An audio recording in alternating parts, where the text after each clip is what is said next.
doubleheader. First up, the red-hot Alouettes, winners of 5 straight, welcome the Blue Bombers in a potential Eastern semifinal preview. Winnipeg, by the way, resting 8 of their starters.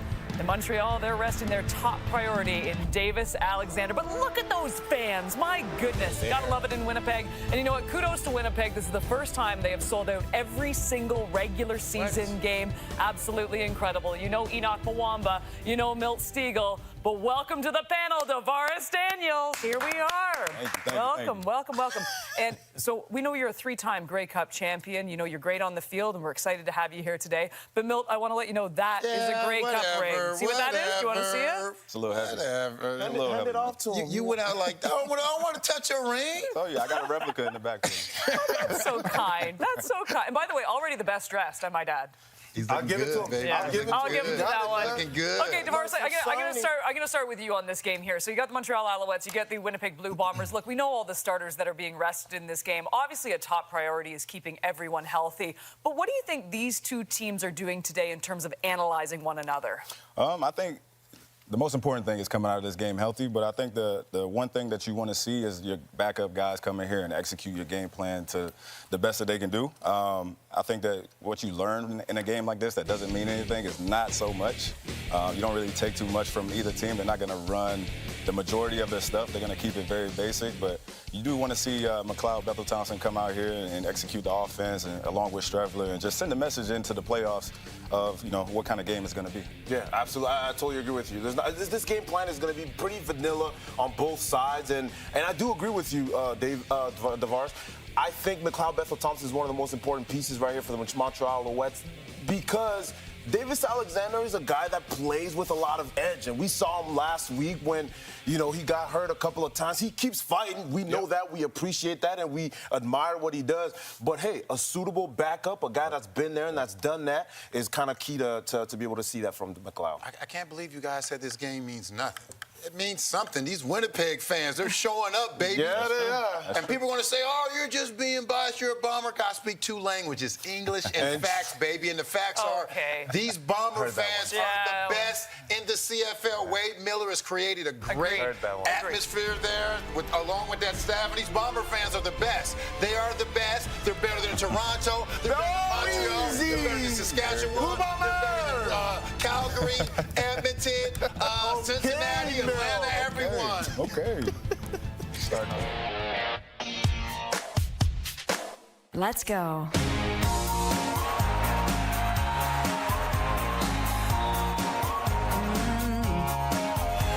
Don't want you for the weekend. Don't want you for a night. I'm only interested if I can have you for life. Roland Ferdinand of Edmonton, Alberta. This is your chance to win big. Thanks to Save On Foods $1 million touchdown to win. If a kickoff is returned for a touchdown, you could win groceries for a year. If 2 kickoffs are returned for touchdowns, you could also win $1 million. Good luck, Roland. Let's get you to Winnipeg. It's Rod Smith and Dwayne Ford.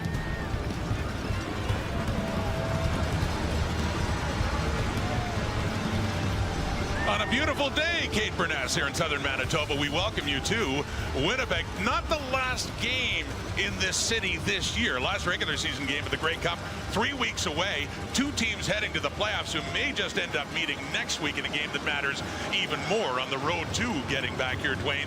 And yet in this one, a lot of key players are sitting for both sides. The latest news, Davis Alexander out, McLeod Bethel-Thompson in for Montreal. Yeah, and not shocking news, obviously. Teams trying to limit the risk of injury to their starters at this point, but as well, obviously trying to make sure, knowing the Canadian Football League, you need more than one quarterback to win. You want to make sure that your backups are sharp and ready to go as well. So important reps for both those guys. Interesting situation for Mike O'Shea. It's been like that all year. I mean, the Bombers won the West 4 straight years, but remember in 2019, they finished 3rd. They had to go on the road for 2 playoff games and then got into the Grey Cup and won it all. So O'Shea's hoping for a repeat of that, but will it be in Montreal next week or in Calgary?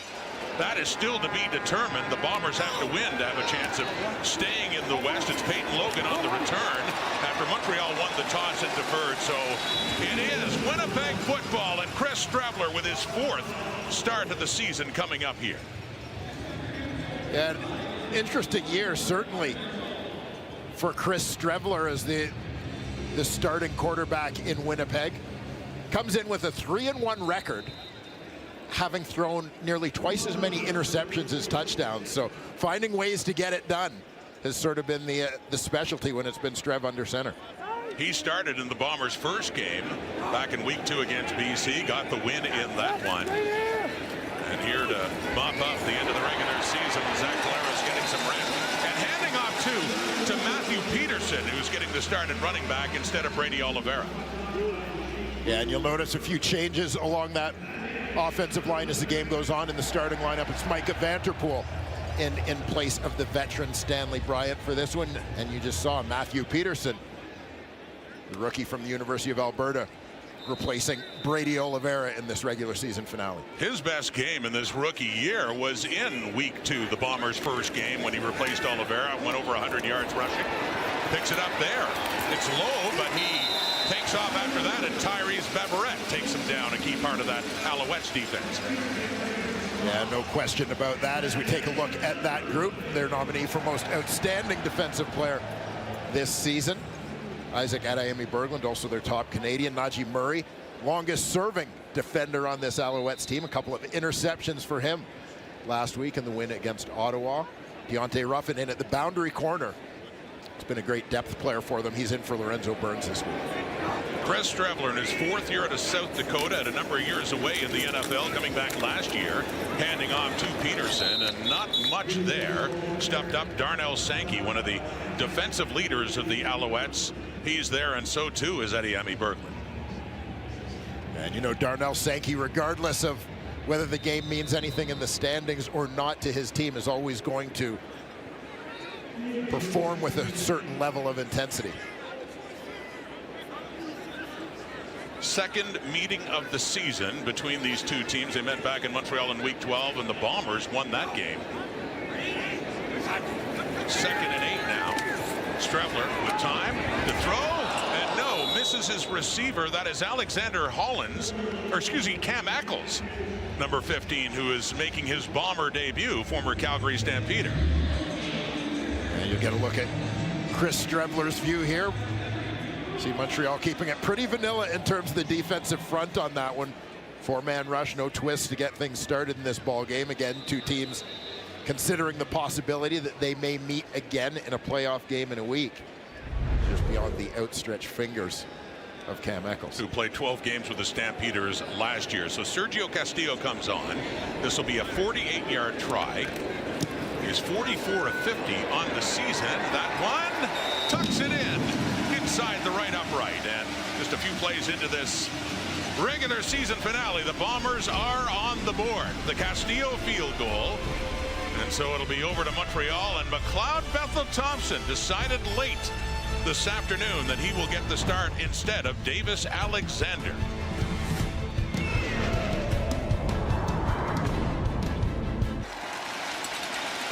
Veteran quarterback McLeod Bethel-Thompson making his 8th start this season.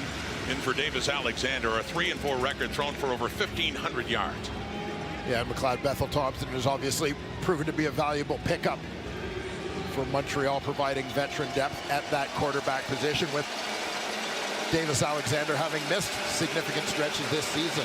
68th career start in the CFL for MBT.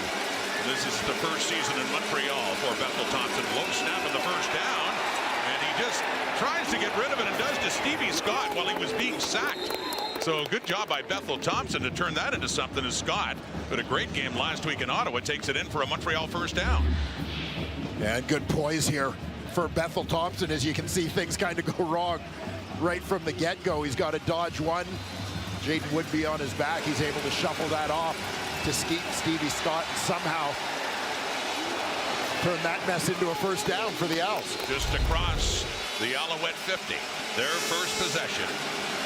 They know they're second place in the East this year, regardless of the outcome today. Scott, the running back again, with injuries to Travis Tice and Sean Thomas Erlington, getting a lot more work on the ground for Montreal.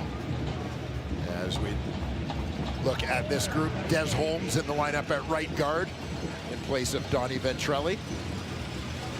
And Tyler Sneed, who had been a game-time decision with this game not affecting the Alouettes' position in the standings. Sneed, their top receiver this season, will sit. The veteran Alex Hollins makes the start in his place. For his 5th appearance for the Alouettes this season. Hollins throwing off to the right, Bethel Thompson. That is caught right at the first down marker for Tyson Philpott. They discuss whether or not he was in, and they're saying no catch, ruled an incomplete pass. Yeah, Philpott just ran out of real estate on this one, right along the sidelines in front of that Bomber bench.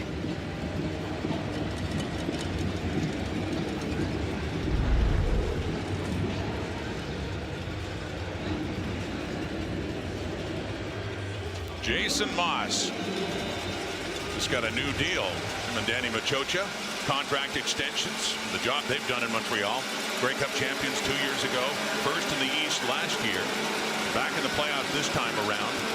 It is Joseph Zima to punt, and back for it, Peyton Logan doing the returns as they rest Trey Vavel today, taking it inside the 10 and up near the 20, out at about the 19 for the Bombers, who in their first possession worked it down with Chris Streveler and picked up a field goal. Take a look at what Chris Streveler has done for the Bombers this season. You see almost 1,100 passing yards. Best known, of course, for what he does with his feet, whether it's in short yardage or just as a changeup in that regular offense. Over 300 rushing yards this season. Number 2 rusher on the squad, behind, of course, Brady Oliveira. Starting deeper in his own zone, inside the 20, Streveler again with time, lots of it. And now looks to take off, and coming in to get him is Isaac Adeyemi Berglund. And Streveler looks to be hurt. Still on the turf after that hit by Adeyemi Berglund. Yeah, clutching that left knee. It looked like he may have had some trouble with the knee as he tried to cut inside of the oncoming defender. Just wonder if that knee collapsed on him a little bit.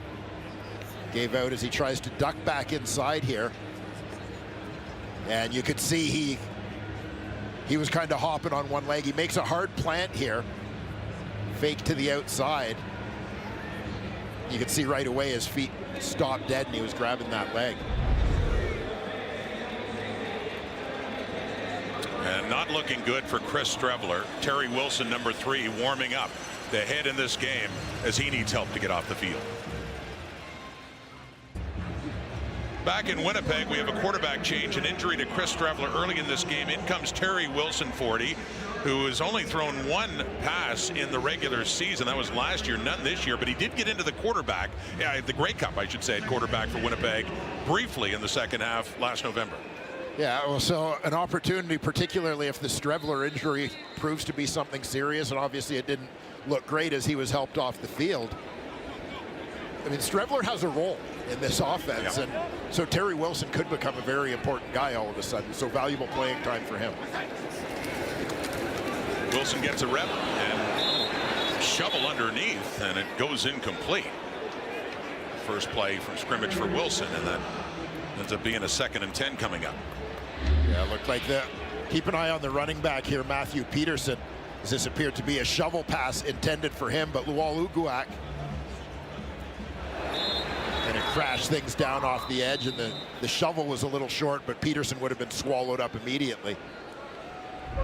You saw the ball came off the hand of the quarterback awkwardly there and made it a tough catch to begin with.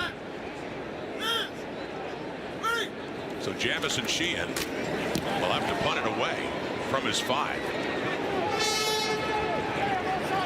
Takes a hop. Tyson Philpott on the returns, picks it up and gets it up across the Alouette 45. Austin Mack, a big part of the Alouettes offense 2 years ago when they won the Grey Cup, and looked very good in his most recent game against the Ottawa Red Blacks. Yeah, Austin Mack, touchdown catch in that ball game, just a 2nd touchdown catch of the year, but over 100 yards receiving for him in that one. 2nd time this season he's gone over 100. Could it be this 2023 star is heating up at the right time? McLeod Bethel Thompson, pump fake, intercepted. Tony Jones right to him, takes it and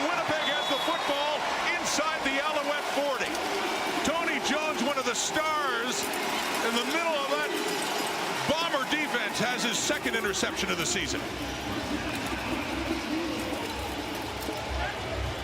Well, Tony Jones has kind of done it all. Nominally the middle linebacker, but here you see him coming off the edge, just hanging back. He's reading the eyes of the quarterback. Basically cherry picking underneath that route from Tyson Philpott on the outside. Easy pickings for Tony Jones. So Terry Wilson, the Bombers of the ball in the Alouette zone, starting with the 39. And Mustafa Johnson says no further to Matthew Peterson. And then a word there for the center, Chris Kolinkowski, as Winnipeg doesn't get much there. Well, Mustafa Johnson, one of a number of key Owls who missed significant time this season. You know, and I think this contributes to a lot of the Owls' success down the stretch, was getting people back, but some of those people finding their stride. In his first game back, they did lose to the Ticats, continuing the losing streak. Since then, with Mustafa Johnson back in the lineup, they've won 5 in a row. Trying to make it 6 today to wrap up the regular season. Wilson throwing open receiver's got it. Jarrett Stearns.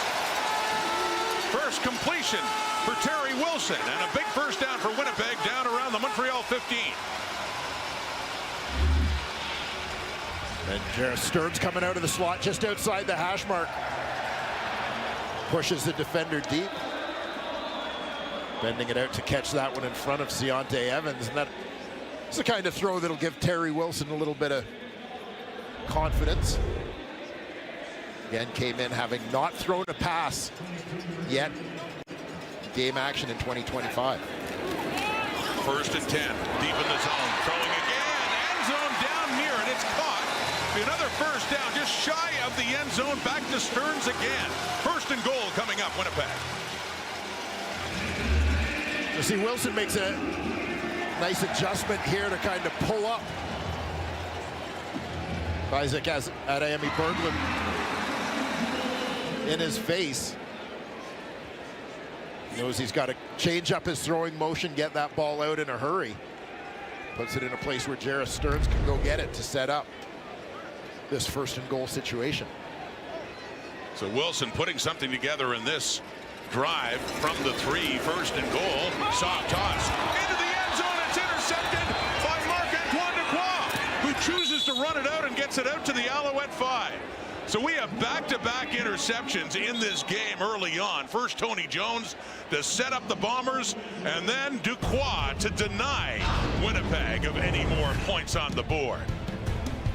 Wilson had tossed them to get them deep, but that toss ends up in the hands of the Alouette safety, Marc-Antoine Dequoy.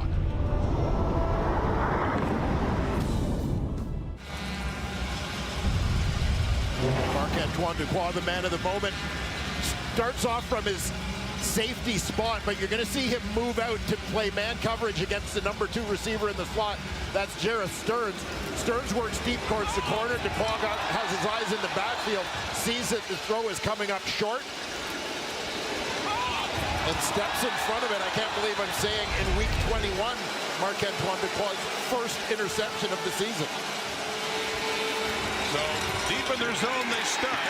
Bethel Thompson completes it to Regis Sibasu, but no gain right around the 5. Second and long ahead for Montreal. Just glad to have the ball back without any other Bomber points on the board. Yeah, quick hitter here. Sibasu is one of those guys who will get a little more action today, as Montreal tries to practice a little load management in that receiving corps.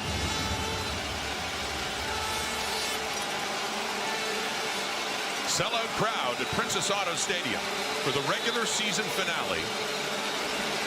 And the last chance they'll get to see their Blue Bombers at home, unless 3 weeks from now, Winnipeg can work its way back for the biggest game of all.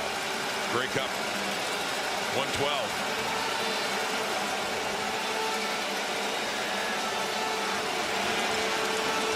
Bethel Thompson, second and long. And it goes off the intended receiver, ricochets and heads down incomplete. So Montreal will have to punt from their end zone.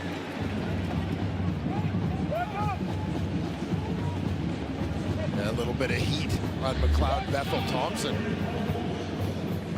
We'll talk a little bit as this game goes on, but Winnipeg getting a late season look at a few new faces along that defensive line, so certainly guys with something to prove here early, as you see Chris Strebler, who's hobbled his way towards the Bomber dressing room. He suffered a knee injury last year that ended his season in the Banjo Bowl. Terry Wilson became the #2 quarterback. That's Logan out of bounds, but you hate to see that again for Chris Strebler. He's been through this kind of thing before and on the limp after the knee injury, an apparent knee injury earlier in this game. Wilson back on in the Alouette zone, and Winnipeg leading 3-0. Well, here's a look at what's going on right now for Winnipeg. They don't know if they're going to finish 4th and cross over to Montreal, or finish 3rd and perhaps go to Calgary next week. Here to sort it out and talk about what lies ahead for Winnipeg, let's go down and say hello to Britt Dort.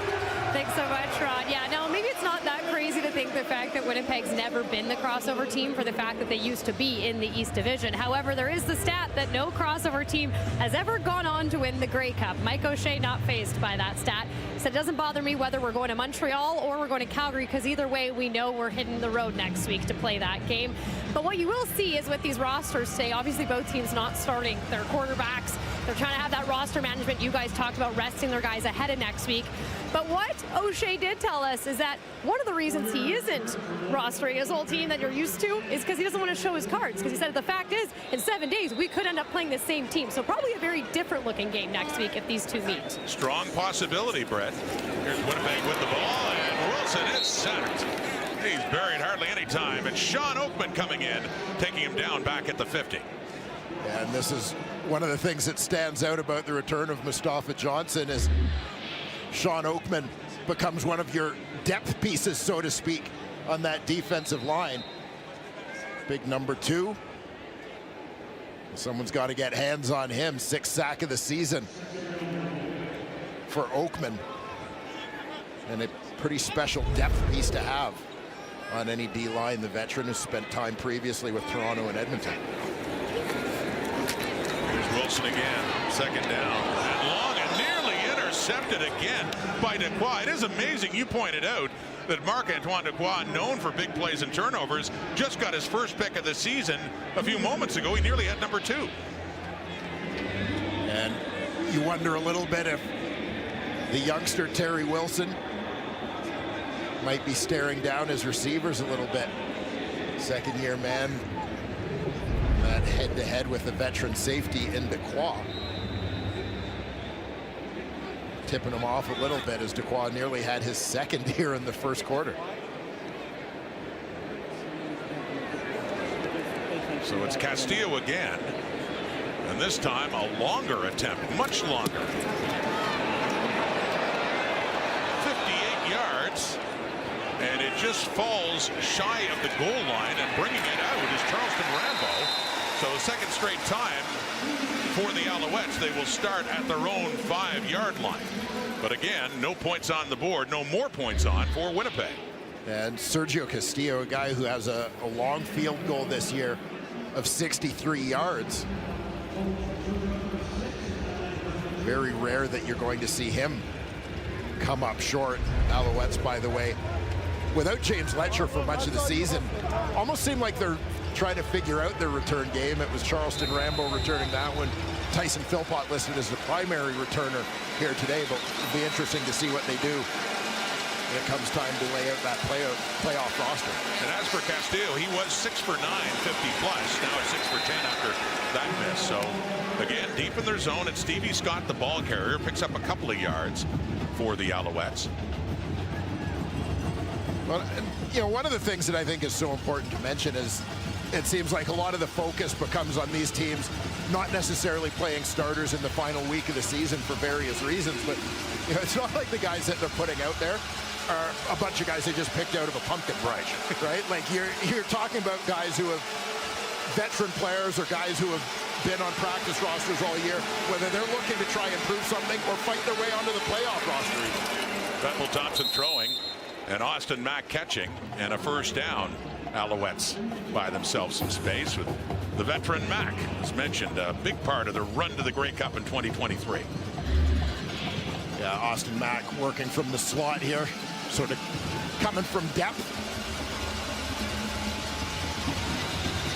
And just looking for a quick hitter, obviously a little bit limited offensively in this field position. You don't want to risk giving up yards via sack, so you're going to try, generally speaking, to get the ball out of the QB's hand quickly. Bethel Thompson handing off to Scott again. Stevie Scott grinding his way up. And Scott last week against Montreal, 63 yards in the ground, 52 through the area, and a touchdown in that game as well. And Stevie Scott is a guy who's had to bide his time a little bit, banged up coming out of camp. Change at the running back position for Montreal this season with Walter Fletcher being let go. They opened the season primarily with Sean Thomas Erlington and Travis Tice, both of them on the injured list now.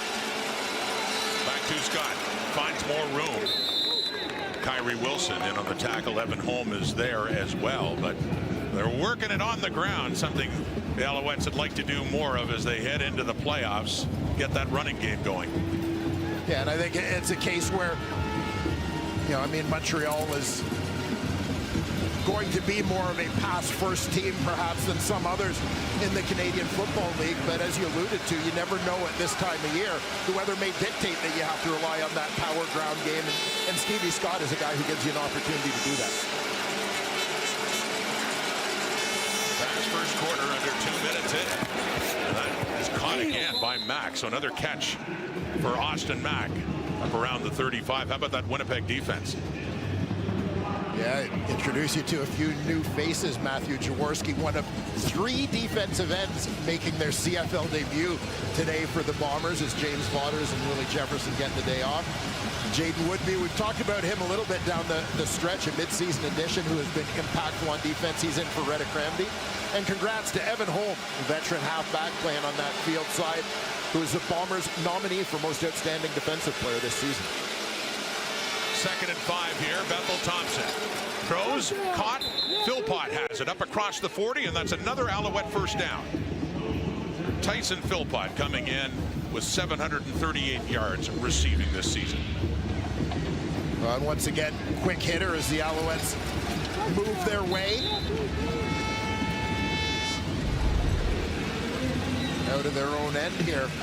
And a good job, even just to get a couple of first downs. Anytime you're starting with that tough field position deep in your own end, a couple of maybe questionable decisions to bring the ball out of the end zone have left them in bad field position. From the 41, handing off, Scott again. Stevie Scott getting busy in this quarter, late in it, and tackled up closer right around the 50 of the Alouettes. It'll be a 2nd and short ahead. Yeah, Stevie Scott, a 230-pounder. You see him bringing it a little bit, moving that pile every time he goes into contact. Spotted at the Alouette 48. Montreal, knowing they will finish 2nd in the East, trailing 3-0 with McLeod, Bethel Thompson at quarterback. Back to Scott in the 2nd and short. Puts his head down and looks like he has enough. Closer to midfield, up around the 53. Looks like it is another first down for the Alouettes to end the first quarter of play. Winnipeg has the lead on a field goal by Sergio Castillo. They also lost their starting quarterback for this game in Chris Strebler. We'll have more coming up. CFL and TSN, final day of the regular season.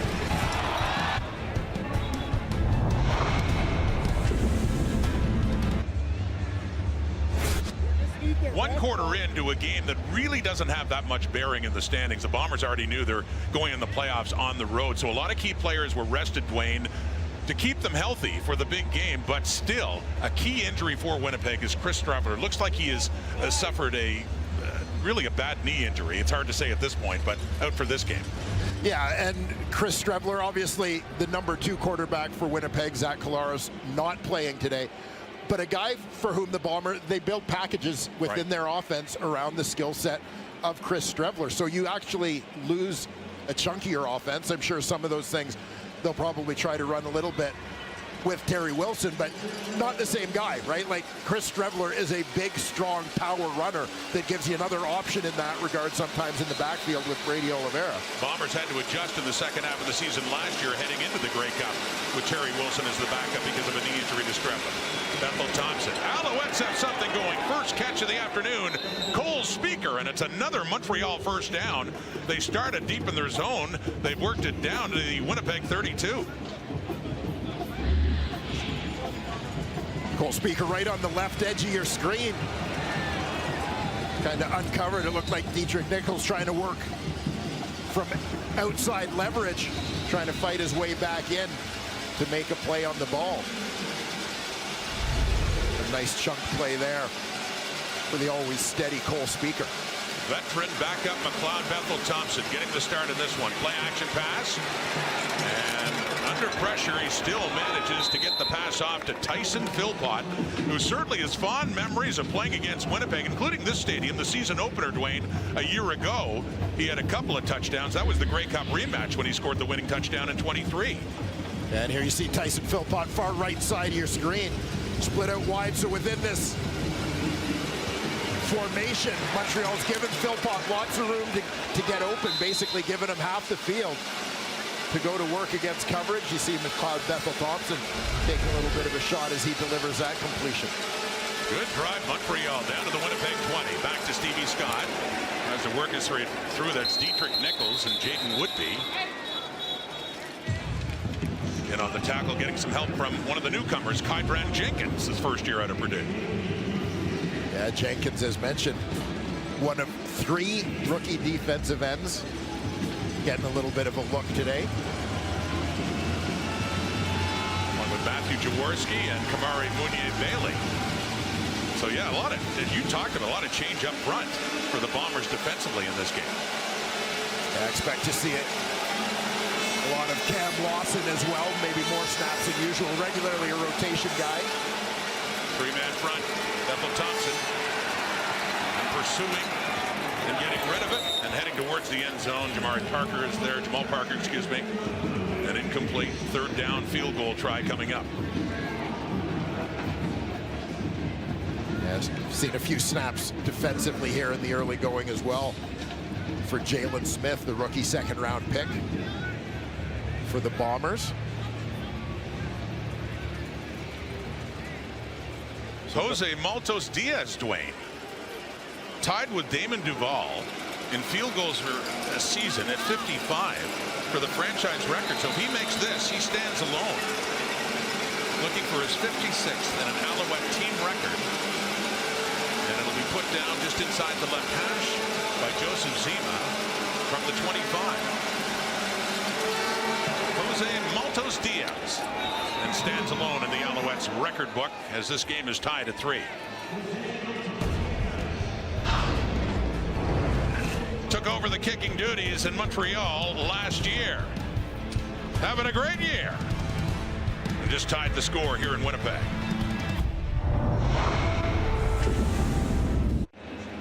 Jose Maltos Diaz just got his 56th field goal, the new team record. Damon Duval had 55 back in 2009, so the single season record now belongs to him.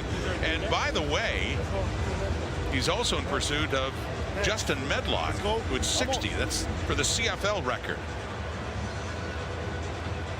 On this final day of the regular season for Maltos Diaz. Thanks to these guys. Alouette nominee, special teams player of the year.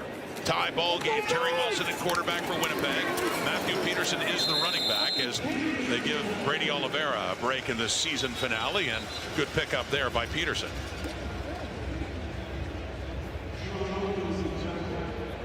Well, Matthew Peterson acquired in an off-season trade, originally drafted by the Hamilton Tiger Cats. 4th-round pick in 2024. Swapped for defensive lineman Kyle Sampson, who had been in Winnipeg. 2nd down and 5. Wilson airing it out down the left, and no, looked like a shot there for Cam Eccles, making his first start for the Blue Bombers. And falls incomplete. As you mentioned, Eccles up on the line of scrimmage, top right corner of your screen. Breaks in initially, give himself a little bit of space, setting up kind of that thin corner route. Pretty well thrown ball, just off the hands there with Deontay Ruffin arriving just in time to disrupt the play. Eccles with his Bombers debut as they spell Ontario Wilson for this game.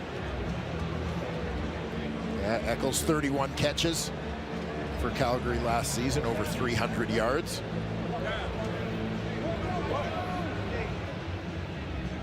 And Lawal Uguak, third-year defensive lineman for the Alouettes, is the injured Montreal player. It's a third down coming up as he limps off. Uguak does. Terry Wilson 2 for 6 for 34 yards through an interception in the end zone to Marc-Antoine Dequoy after a good Winnipeg drive. But this one stalls right at their 45. Jamison Sheehan standing back at his 30. Charleston Rambo. So it's returned by committee for the Alouettes. Seen some Tyson Philpott as well with the injury to James Letcher. High snap, flags out, and gets it away, and Rambo chases it right around the 25, takes it and pushes it across the 30.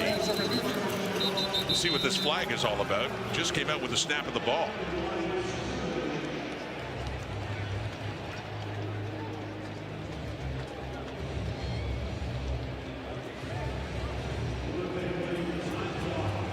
Both offenses starting to stroll on the field here. Offside, Montreal, number 2.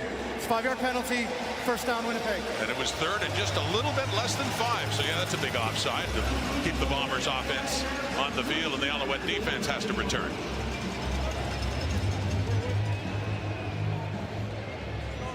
I guess sometimes when you're 6'8", it's hard to keep all of you behind the line. Tallest player in the Canadian Football League, Sean Oathman, and one of the tallest too, Willie Jefferson, another one of the Bombers getting a break today. Offense stays out though. The 3-3 tie, second quarter. Back in the hands of Matthew Peterson, and a good run by Peterson, knifing his way through. Dequoy had him wrapped at the ankles, but he still has another good pickup, and it'll set up a second and short here. Yeah, nice push here from the Bombers' offensive line. You see Patty Neufeld getting a little bit of movement.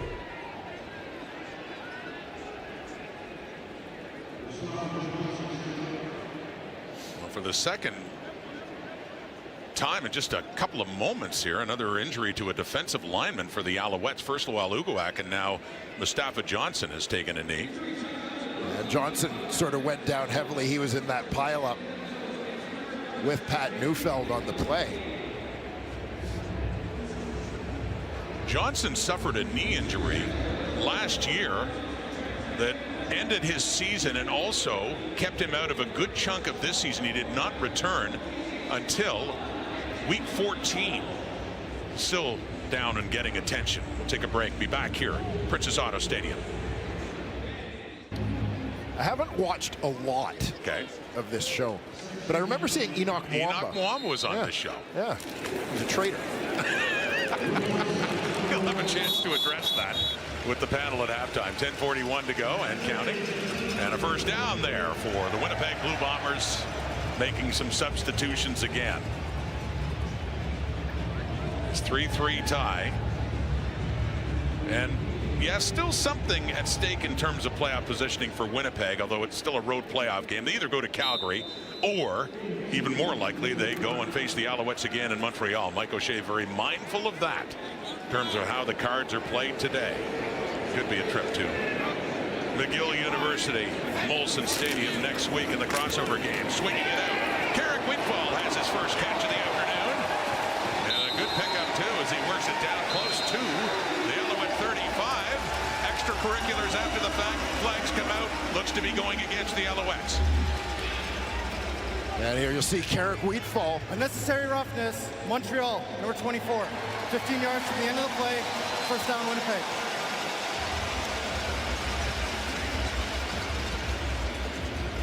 I mean, Dequoy delivers the hit here. I don't think he's been listed out of bounds, maybe viewed as a bit of a high shot there. Is that extra shove after he was already out of bounds? It's just getting him out of bounds. Just making sure he's out. It's football. But, I mean, I come from a bit of a belief that all roughness is necessary. They're going to take a look. You see him with the who me. Like, yeah, you actually give me a flag for that? I wonder if it had to do with... There's no infraction on the play.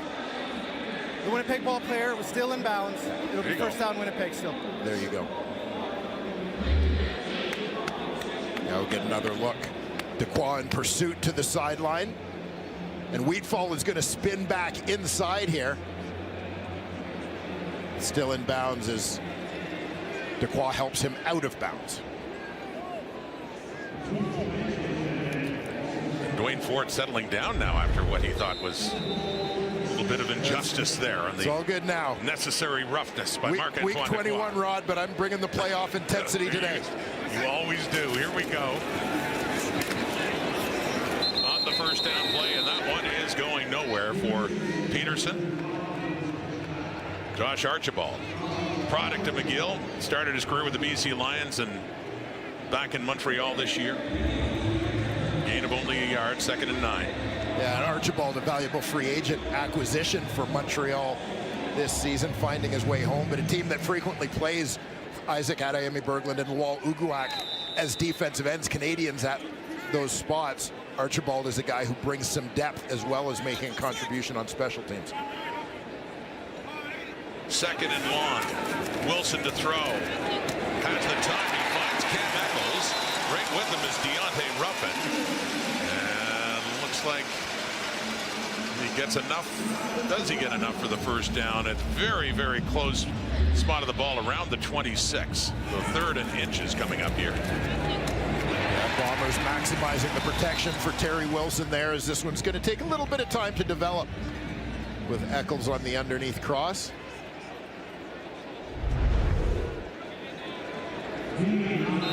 A spot we'd normally see Chris Stremler at short yardage, and Wilson, who did a lot of that as mentioned last season as the backup to Zach Collaros after Stremler got hurt and was injured for the rest of the season after the Banjo Bowl. Wilson became their short yardage QB, and he does have a first down there. And as I say, I will be very curious.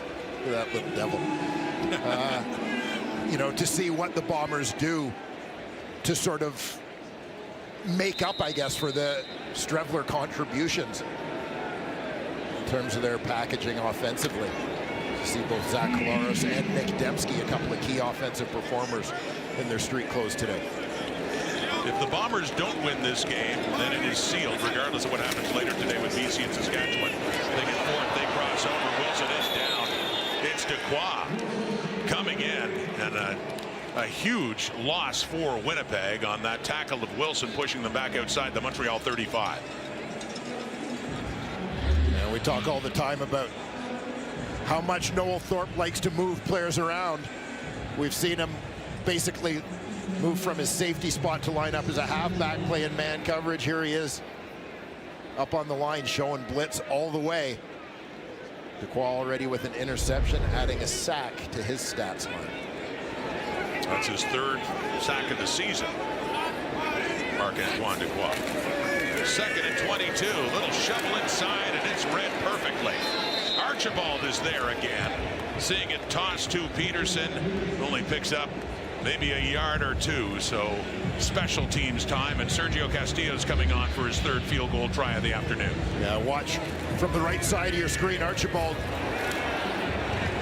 makes a move inside, manages to keep that inside arm free. Working against Micah Vanderpool, the tackle, but able to get a hand on the receiver. Sergio Castillo made his first try at 48. He was short on a try from 58 in the first quarter. Put down by Jamison Sheehan, and this will be a 43-yard attempt for Castillo. And he's good again. 2 for 3. 3 more on the board for the Bombers, who have the lead again on a gorgeous day here in Winnipeg, just 3 weeks away from Grey Cup. Bombers Bombers on top, second quarter. Welcome back to Princess Auto Stadium, where once again fans have flooded the stands. Now, this is a historic season for the Bombers. They've officially sold out every single home game for the first time in team history. It's actually 14 consecutive sellouts dating back to August of last year. Now, when their president Wade Miller came into this club in 2013, I want to remind you, the Bombers were 3-15 that season. He said, I have a goal to sell out every home game in a season by the year 2025. And guys, he did it. Now, of course, they've had a great product on the field. Shout out to Wade Miller for helping as well, putting the fans in the seats. But he also had this tradition where every Friday morning in the office, he'd play AC/DC's It's a Long Way to the Top. So I don't know if we could also give some credit to that, because, I mean, that had to be motivating as well. No doubt, Britt, this Bomber team, and with the lead again, and that carry is another new one to the Alouettes getting a shot. That is Tyon Evans, his first year at Louisville in his first CFL game, first CFL carry. And we'll take another look at Evans' first carry in the Canadian Football League. Another big power back. Just hits that one north-south. A lot of fresh faces in this game today and the regular season. First and 10, and a little awkward handoff, but gets it back to Evans, who gets across midfield, and then pick up and second and about 5 ahead here from Montreal. You know, just getting back to the Bombers and selling out their entire season. Love that costume. You know, I think Wade Miller, if asked, he would probably tell you in terms of selling out the entire season that it's probably a little bit like trying to put sunscreen on your back, right? This isn't something that you can do alone. Very true. Very true. And for Winnipeg, too, what a run it's been. 5 straight appearances in the Grey Cup. And this is the first time in 5 years that they won't host the Western Final, and Bethel Thompson throwing that one away. But this is an organization as he is slow to get up, and that's Bailey again.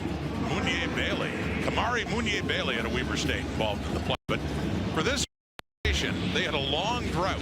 29 years ended in 2019, and after that, they took over the West Division. It's been a pretty good run, and you know, it relates to the Bombers' roster management. This is a team for whom you would argue that a home game is such a huge advantage. Mike O'Shea has talked a lot about the importance of their fans. And would have loved another home playoff game, but said the decision on the roster for this one, knowing that it's either Calgary or Montreal, and nothing that happens today is gonna change that. Yeah, if they had the opportunity with a win today to get a home playoff game, I suspect the roster deployment would be different.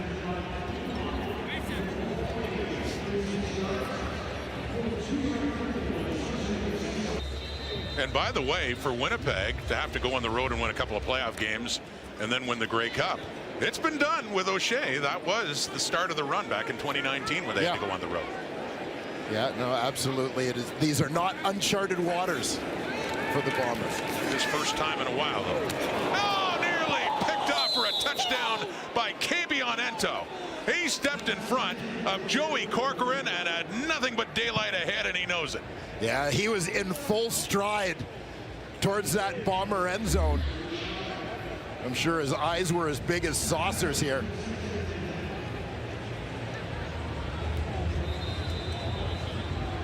Well, this one is off the hands. You know, Ento, by the way, a receiver in college, so he's going to hear about that one a little bit. Yeah, well, we watched him and some of the plays he made in their Grey Cup run a couple of years ago. Swinging it up to Peterson and builds up a head of steam, gets it up across the 45, but still shy of a first down. And just finishing the thought on the Matthew Peterson trade acquisition from Hamilton. You know, bringing that full circle. He's a guy who became expendable essentially in Hamilton's plans when the Tiger Cats signed Johnny Augustine. Right. But by the Tiger Cats signing Johnny Augustine, it created a need for Matthew Peterson, a Canadian running back here, to back up Brady Oliveira. So a little game of musical chairs. And with the success Oliveira has had, not many reps for Peterson this season, although in their opening game back in week 2 when Oliveira got hurt. Peterson had a chance. He had 23 carries for 130 yards and a touchdown against the BC Lions. So that was a good welcome to the CFL moment for that young man out of the University of Alberta Golden Bears. And there he is sitting beside Brady Oliveira, getting a break today. And Matthew Peterson's got a pretty good tutor over there on the sidelines. As Oliveira did, too. Absolutely. Andrew Harris. And from mentoring Brady Oliveira here to mentoring A.J. Ouellette in Toronto to coaching A.J. Ouellette in Saskatchewan. We'll see the Riders in action later this evening against the BC Lions. The Lions, with a win, can wrap up a home playoff date in second place in the West if they get a win. But they'll need to. Calgary winning at Edmonton last night. Let's the Stamps get second place. Bombers either get third in the West or fourth. They're on the road next week in the playoffs. It's Charleston Rambo. Well, he somehow manages to work his way through a pile of bodies and pick up a few more yards on that punt return.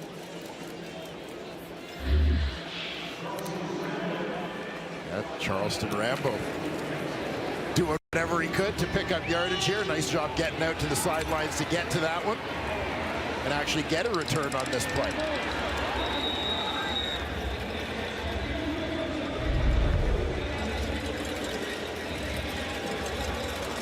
6-4 the score, and that most recent punt single by Joseph Zima. Up across the 30, Bethel Thompson takes the handoff, wanted to throw deep, throws it underneath, and we've got contact on Austin Mack. And this will be Cam Allen, the safety number 0 for Winnipeg, flagged for pass interference. You can pass see interference, Winnipeg, number 0. Spot of the foul, automatic first down. Here you'll see Mack out of the slot, is going to work all the way across the field, number 81. Cam Allen gets a hand around the waist. Austin Mack, by the way, a proud graduate of The Ohio State University. We'll be very glad to see a Purdue guy get flagged. The Big Ten rivalries run deep. It just happened. Not that it's a competition between our guest analysts, but this is the first time that one has brought us presents. Tavares, what great this year today. There we go, man. Oh, part of the team now. Miss football, baby. I love it. Right. Did you get Rod good material too, something? Best of the best.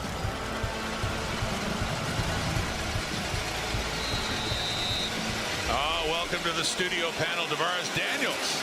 Good you could join us. We'll hear from him at halftime. And Kate, Enoch, and Milt. Tavares Daniels, by the way, involved in the last crossover game in the CFL. He was with Edmonton in 2019 in Montreal, and his head coach Jason Moss, who is about to be involved in another crossover game this time with the Alouettes. Yes, finding himself on the other side of it. And Edmonton won that year. Trevor Harris was surgical, completed 93% of his passes. They went to Hamilton, though, and the Ticats won. And then Hamilton, the favorite, heading to the Grey Cup in Calgary that year against the underdog Winnipeg Blue Bombers, a third-place team who ended up winning it. Starting a run in the West. Here's a deep shot. Oh, open was Tyson Philpott, not quite there. In behind coverage, but they couldn't quite connect. We get a third down now coming up. Yeah, McLeod Bethel Thompson loads it up, and Tyson Philpott, little in and up. Misdirection on the route. Just couldn't quite get back inside far enough to haul that one down. So he heads to the sideline now in a rather low-scoring first half with just 10 points on the board. 2.5 minutes to go. There's Peyton Logan back for it. The Joseph Zima punt from his 40. And the Aussie hits it off to the right and down around the 10 for Logan. Set in on returns for Trey Vavel, who's had a brilliant year. We mentioned that crossover back in 2019, 6 years ago. Edmonton, the crossover team, and there's their younger head coach, Jason Moss.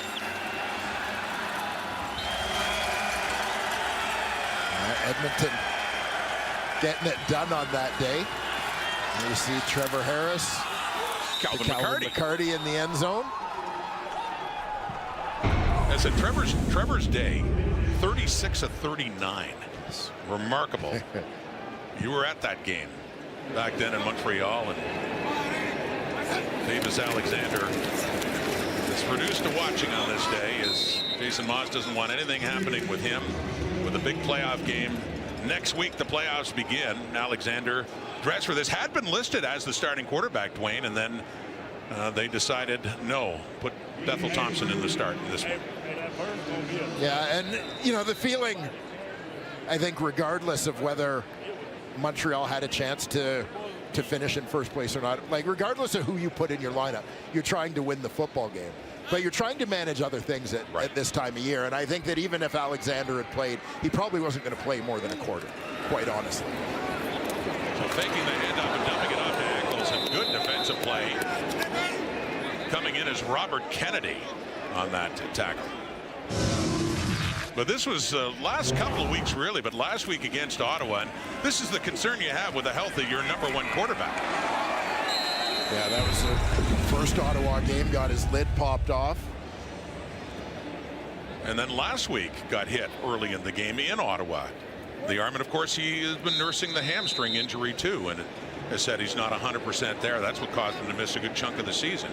7-0 though is the start of this year. 4-0 last year. 11-0, the all-time record, and we can say he will head into next season with that 11-0 record intact. With the regular season coming to an end today. The punt by Jamison Sheehan, and backpedaling a little bit is Rambo at the 41. Late first half, Charleston Rambo. Good tackle on special teams by Michael Ayers, one of their special teams tackles leader. Yeah, Ayers has kind of filled the shoes of Brian Cole, who moved on to Hamilton in free agency. His second year out of Ashland University. Davis Alexander mentioning the great start to his career. Undefeated in career starts, 7-0 this year. And look at those numbers as they bear out. You can see what an important player he is to their hopes of getting back to the Grey Cup. A good veteran backup in McLeod Bethel Thompson. Ball comes out in the hands of Cam Allen. Got it at midfield. Big return on the fumble recovery to set up the Bombers late in the half, but already in the score zone against the Alouettes. Yeah, it was Tyson Philpott, the Alouettes receiver, just fighting for yards, trying to fight for extra yards at the end of the play, wrapped up by a number of Bomber defenders. Philpott on the outside. You see them surround. It was Evan Holm who popped that ball out. And Cam Allen, first-year player who's kind of solidified that safety spot for the Bombers the second half of the season, coming up with the recovery and the return. So another opportunity deep in the Alouette zone for Terry Wilson. Last time they got this deep, he ended up being intercepted in the end zone. Matthew Peterson puts his head down, gets it, and around the 15. Still no touchdowns in this game. Take a look back at that turnover again. Evan Holmes in the middle. Holm in the middle of it. You saw his right arm kind of pulling like he was starting a lawnmower there to jar that ball free. So 2nd and 6 at the Montreal 15.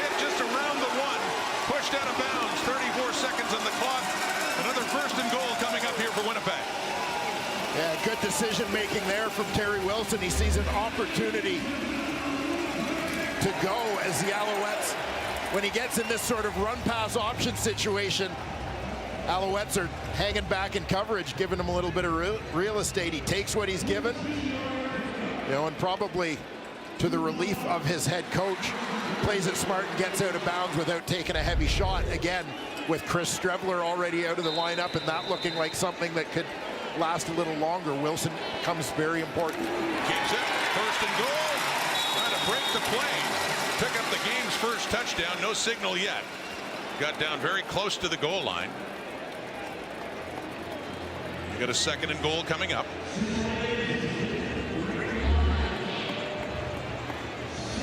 Big boys up front. Pretty good surge from both sides off the snap. Terry Wilson's going to try and make himself small like a jelly bean and squeeze through there, but Alouettes able to stop him up. Well, last year it was an injury to Chris Streveler that put Terry Wilson in the number 2 role behind Zach Collaros late in the season heading into the playoffs, and looks like it could be that situation again after the injury earlier. They'll try again, and that Alouette defense stiffens up. You see over the top is Tyrese Beverette, but again Wilson having trouble finding the goal line, and looks like we have a third down coming up here. And as you see, just 9 seconds left in the first half. The Winnipeg Blue Bombers from this position do not want to settle for a field goal.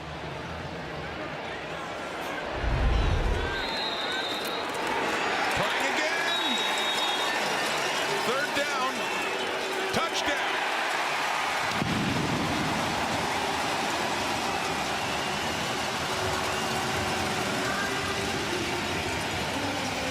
Alouettes still don't agree. They know it'll be looked at, and it's already being discussed. Did he break the plane? They signal yes with 2 seconds on the clock. We'll take a look. Slide slightly left. Definitely going to be close, but you would think that that's going to be enough to break that front plane of the goal line. Let's try this angle here. He just needs the front edge.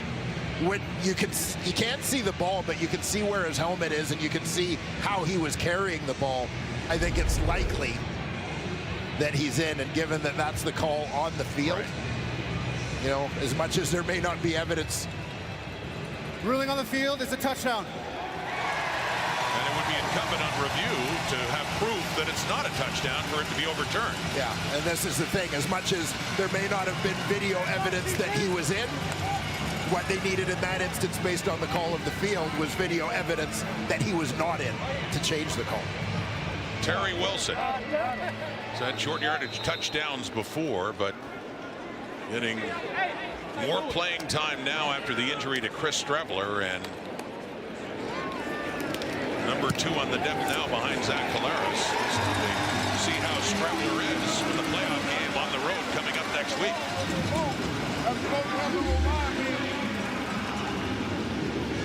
There's another look. Tyrese Beverette over the top.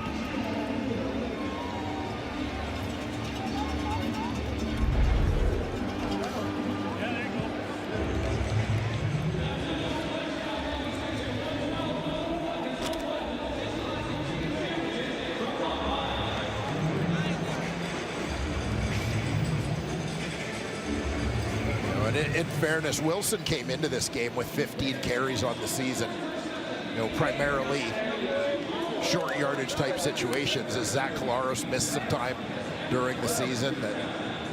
There were times when Terry Wilson has filled that short yardage role.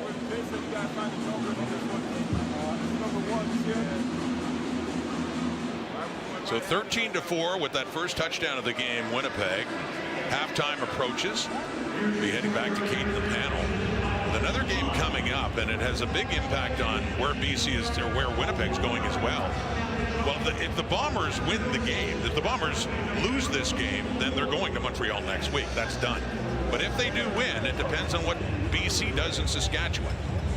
If the Lions win, then again, Bombers are a crossover. But if they lose, then they would be crossing over to Montreal, and Winnipeg would go to Calgary as the third place team. So in terms of placement, still something to be decided. Most importantly for the Bombers, they know they're in.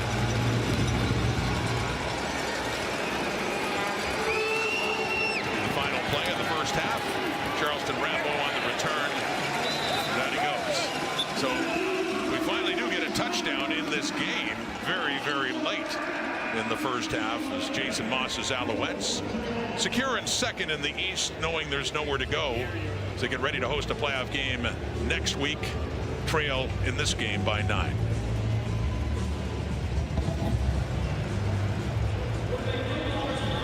Big defensive plays. Marc-Antoine Dequoy had one of them, an interception in the end zone that took some points off the board for Winnipeg. But an odd dynamic, especially for the Alouettes in this final game of the regular season, finding out last night after Hamilton beat Ottawa that they will finish in second place. Bombers lead. Top receiver in yardage, Jareth Stearns, standing by with Brett. Jareth, I can imagine you're feeling a lot of emotions in your team's final drive of the half there, but how big was that touchdown for you guys? It was huge. It was much needed. The defense has been playing great. It felt good for Terry to be able to put one in and get a drive going. I'm sure it's really tough for you to watch what happened to Strevler out there, but Wilson came in, you had a couple back-to-back catches with him to get him comfortable. How big of a challenge is that to build chemistry with somebody that you haven't played a lot with? Well, first, I just want to send my prayers out to Strev. I hope it's nothing serious. Everyone here loves that guy. They know what he brings to this program, so we're just wishing the best for him. As far as Terry goes, we all know he's a very talented dude, and he works real hard, and he makes sure all the guys get reps with him, so the chemistry's already been there from practice and things like that, so it's good to see him go out here and put it happen in the game. Thanks so much, Jareth. Thank you. All right, we'll send things off to Kate and the panel.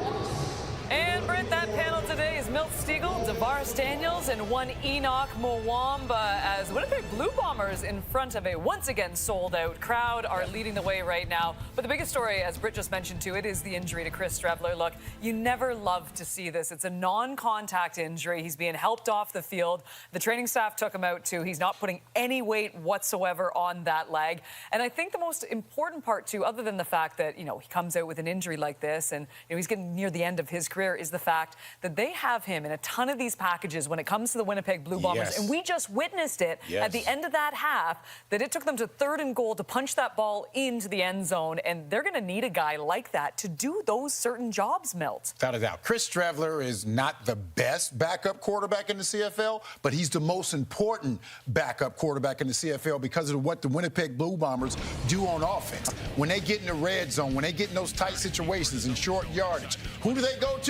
Chris Strevler. Chris Strevler has 9 rushing touchdowns this year. That tells you how important he is to this offense. So offensive coordinator Jason Hogan, he has to go back to the drawing board because we know Zach is not going to be in those situations. Are they going to use Terry Wilson? He doesn't have much experience. He did play in the Grey Cup against you guys last year, but there's no way you can replace Chris Strevler. So I think schematically, they're going to have to do something different on offense now because Chris Strevler is not going to be in there in those packages. And Milt, this takes away a large portion of that scheme that you're going to take into that playoff game.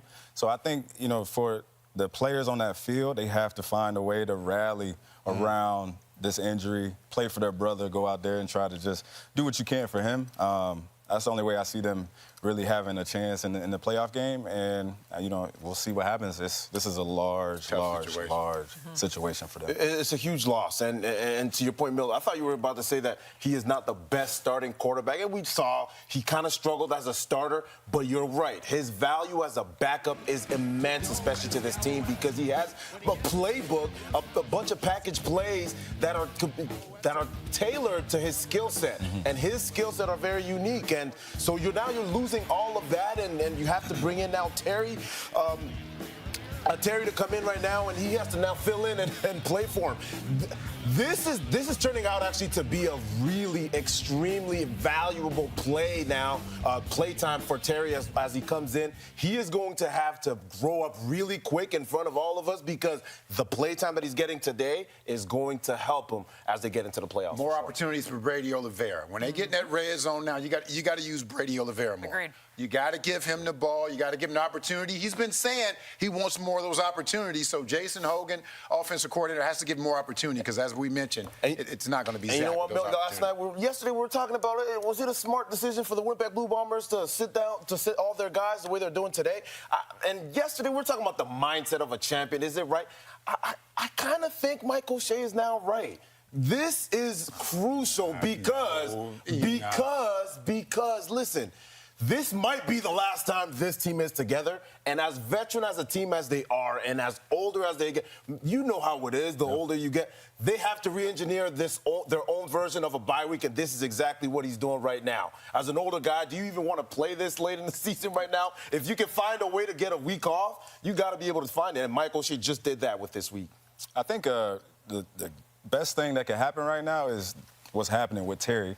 He gets a chance to get out there and see that defense for the first time, and who knows, he may find himself in the game coming to playoffs. So I think it's important for him to get a chance to get out there, get a full game now, and see what he can do. You know, too, a little surprising with the Montreal Alouettes. I mean, especially defensively, you see Beverette out there, you see Isaac Adeyemi-Berglund, you see Darnell Sankey, you see Marc-Andre Duquois, and you're like, what is happening right now? And I get it, too. I mean, they know what they're doing next week, so maybe they're just like, okay, we're just going to play through the motions and make sure we don't get hurt. But a very interesting game, nonetheless. Yeah. Coming up after the break, it's an end of an era for one Bob Dice. We discuss right after this.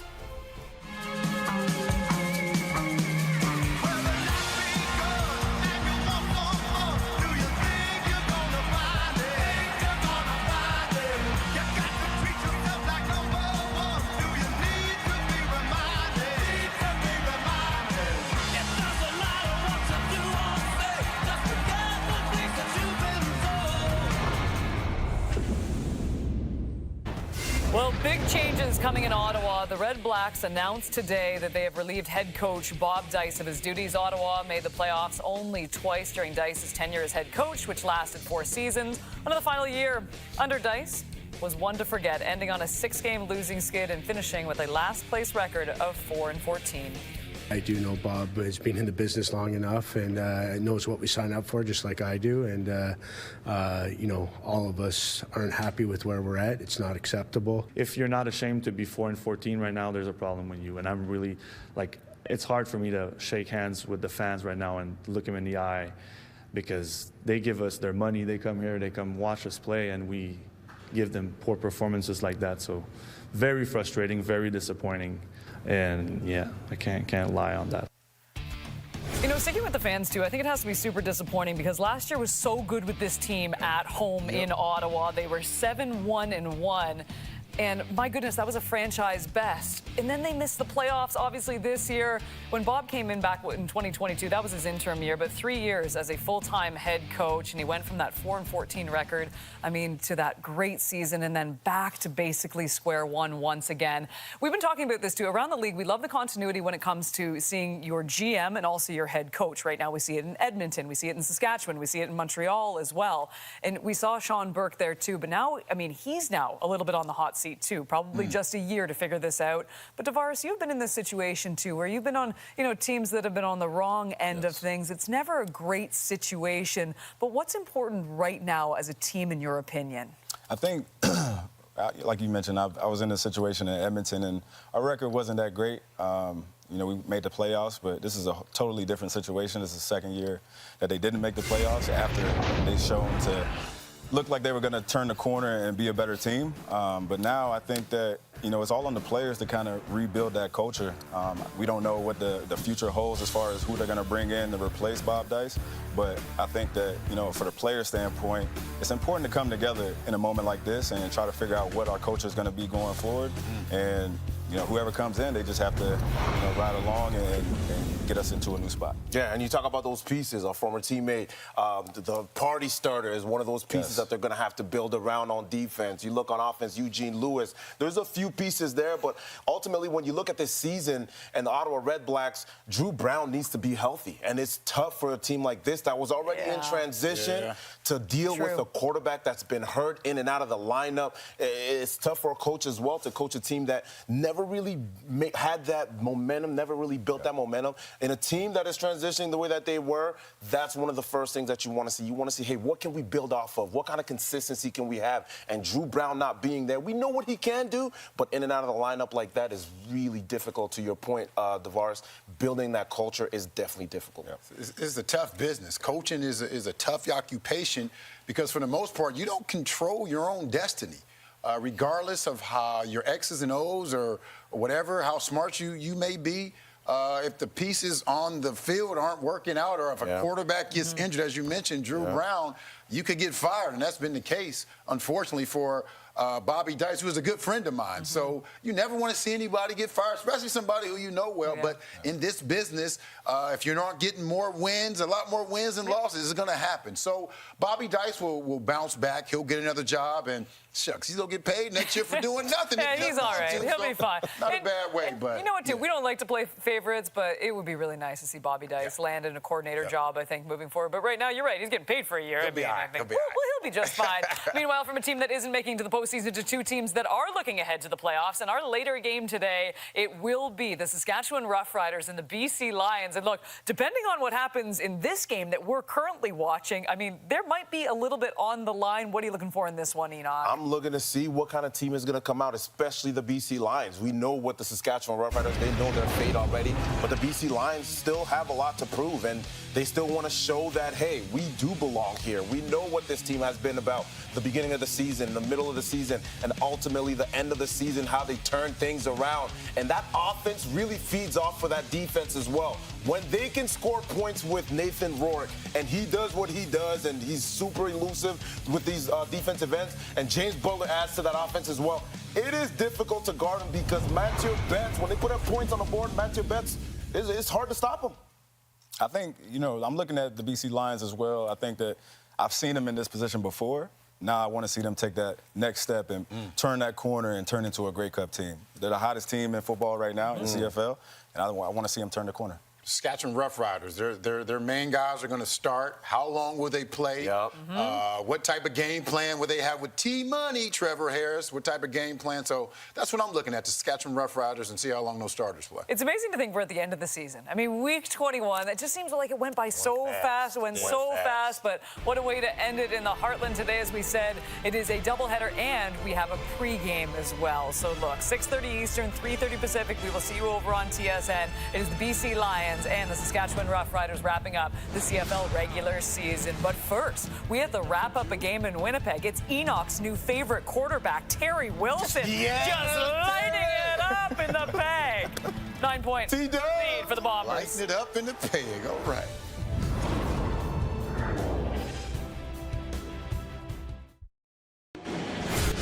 Final day of the regular season for these two teams, and at the half here in Winnipeg, the Blue Bombers late touchdown to open up a 13-4 lead.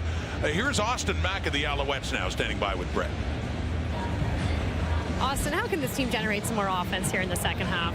Really just putting together some plays offensively, getting explosive and staying on the field. Knowing that you might face this team next week in a playoff matchup where it's win or go home, how much are you using this game to kind of see what they're made of? I mean, I think they're playing most of their second team, so for us, it's coming out with a win, coming in here, putting our will on them, and obviously playing Alouette football. Thanks so much. Appreciate it. Merci beaucoup. Austin Mack with a couple of catches for 15 yards in this game with McLeod Bethel Thompson, 9 of 15 for 89 yards only, and he's been picked off once. But, you know, backup quarterbacks, the story heading into this game, especially as mentioned for Winnipeg, Dwayne, and that injury to Chris Trevler, and now Terry Wilson the rest of the way. Yeah, interesting development certainly for Winnipeg, who, again, they know they were going to be a third seed playing on one side of the CFL's playoff bracket. Largely the goal today was to get to that playoff game in uneventful fashion. Yeah. And the Chris Trevler injury is exactly the kind of event they were looking to avoid. So similar situation to last year when Trevler unfortunately suffered a knee injury and Terry Wilson was thrust into the #2 spot. It's the way it stands now in the second half to begin. Sergio Castillo kicking it off. They got a 9-point lead. It heads out of bounds, and a flag comes out for the illegal kick out of bounds to start this second half. Legal kick out of bounds. Winnipeg, number 14. First down, Montreal. The referee for this game today, Justin McInnes. Another look. The Winnipeg defense in this first half. Yeah, big interception early on for Tony Jones, and we certainly saw McLeod Bethel Thompson facing some pressure throughout. Evan Holm forces the fumble. Cam Allen, big return. Winnipeg D getting it done with some big plays, even without the draft-like limbs of Willie Jefferson in the lineup today. One of many Bomber veterans getting a break in this one. Even though they're playoff fate has not been determined in terms of where they're going next week, either Calgary or Montreal to face the Alouettes again. So here we go, second half underway. It is Austin Mack, who just had a chat with Britton back in the field as his third catch of the afternoon and across midfield to set up a second and short. We have an Alouette offensive lineman slow to get up on the play. And that is Jesse Gibbon, one of the backup O-linemen. And you talked about it too. You get a game like this where nothing much really changes in the standings. A bit for Winnipeg, nothing at all for Montreal after last night's victory by Hamilton. So Jason Maas just wants this team to be healthy and ready to go for the game that matters a whole lot more, the East Division semifinal next week. Yeah, watching number 67 here. Jesse Gibbon, the veteran, former number 2 overall pick, and you saw he got kind of rolled up from behind there.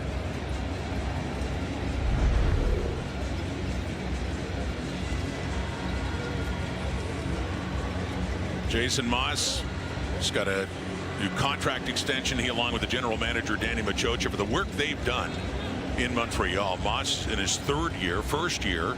They finished second to the Argos, but they had a strong ending to the regular season. They won their final 5 regular season games, and then in his drive to be great for 8th, they won their 3 playoff games, including the Grey Cup over Winnipeg, as you see Gibbon heading off now, some pain to the sideline, but a Grey Cup title for Maas and the Alouettes, and wants to grind for 9.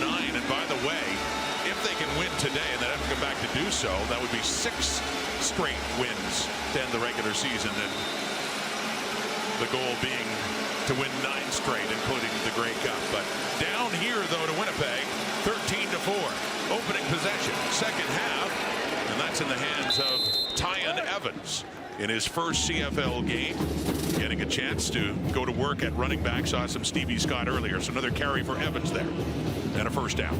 Yeah, Evans, low center of gravity, big, thick body, 225-pounder.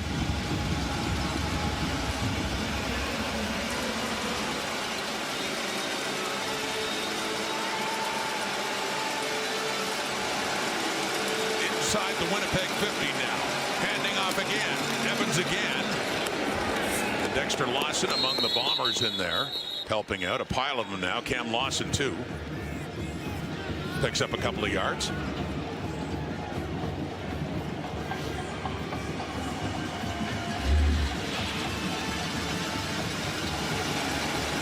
You see Evans trying to follow the puller there.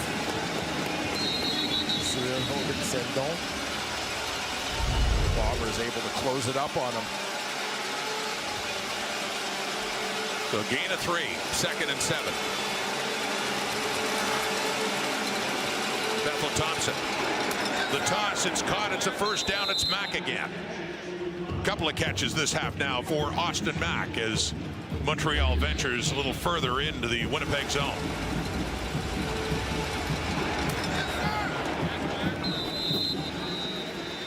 There you saw Demario Houston in coverage. Just giving him a little bit of a cushion. Mack takes advantage to curl in front of him. Throwing again, he looks off to the right. It is caught by Evans. And he puts his head down with Evan Holm along there, and Jalen Smith too. And a good pickup by Evans to set up another second down and short for Montreal, close to the Alouette, or the Winnipeg 25. And you get a little bit of a glimpse of the power of Evans on this play as they get him out in space. Good job by Evan Holm to hold on and make the tackle there, as he's a little out of his weight class in that matchup. Shea Patterson is in for short yardage, and looks like he lunges across to get enough of it. Patterson called in to that role, signing with the team earlier this season after all the slew of quarterback injuries Montreal had to go through, including Alexander and Bethel Thompson, and short yardage had been handled by Caleb Evans. He got hurt his season ending at BC Place back in the summer. So Patterson, the ex-Saskatchewan Rough Rider, actually started his career with the Alouettes and did not get the first down. So he stays in, and it's a 3rd and inches now for Montreal. Near the Bomber. 25 at that time, lunges across, and it certainly looks like he has enough, although they're scrapping for the football there on top of that pile. It is indeed a first down for the Alouettes.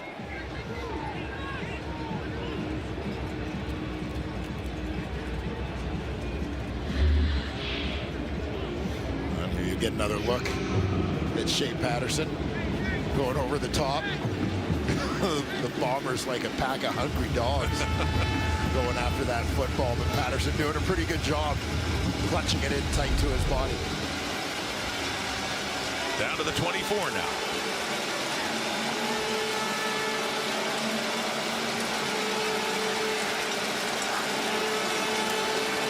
Bethel Thompson, the fake, stands in, flushed out, has some space, and does get rid of it for Philpott, who takes a hit from Jamal Parker. Out of bounds. It is no catch. Incomplete pass.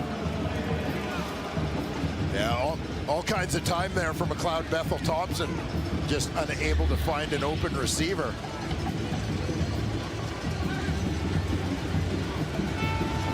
See Philpott's momentum had him well out of bounds there before the push from Jamal Parker.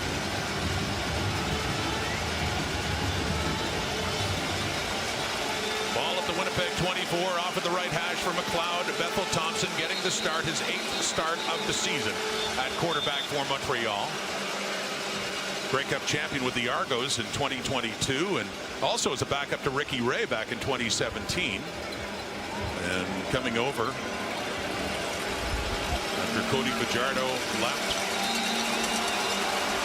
What it amounted to be a swap, really, about the time. Backup quarterbacks. Fajardo going to Edmonton, Bethel Thompson after 1 year there.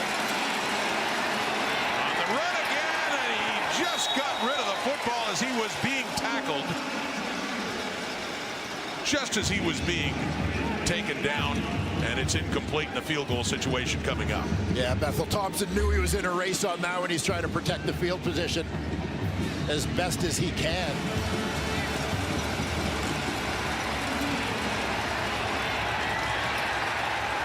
And a good tackle there by one of the newcomers, the Bombers, Kydron Jenkins, 54. First year out of Purdue and making a CFL debut. Jose Maltos Diaz, the all-time leader in single-season field goals for the Alouettes. That came earlier in this game. Pumps another one through, and 3 more points. Flex the right biceps. Maltos Diaz from Monterrey, Mexico. 13-7. Winnipeg still leading.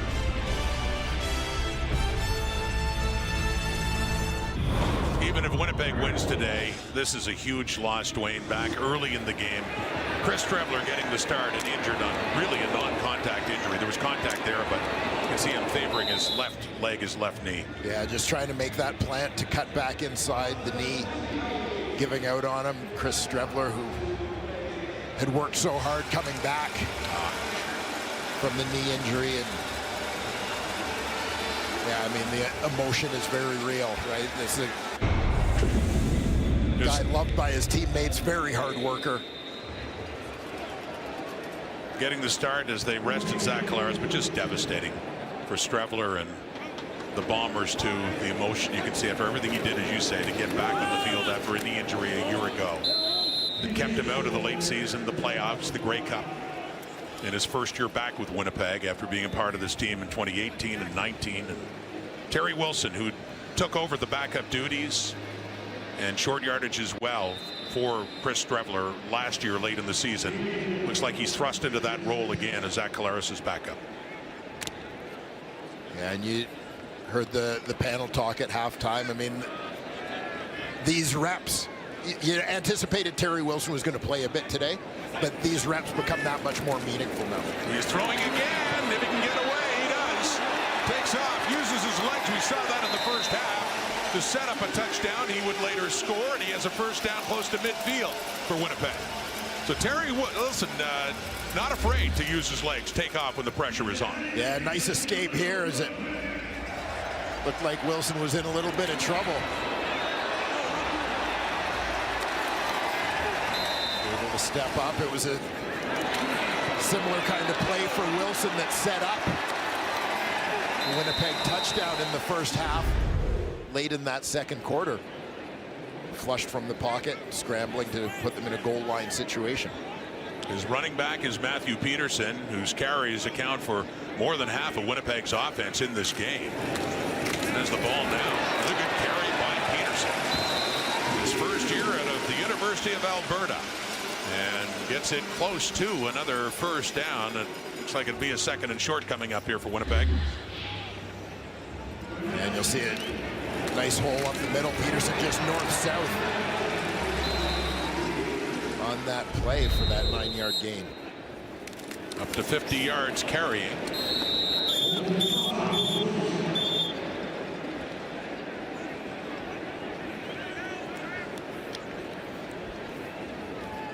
On that 2nd and short, just needed a yard.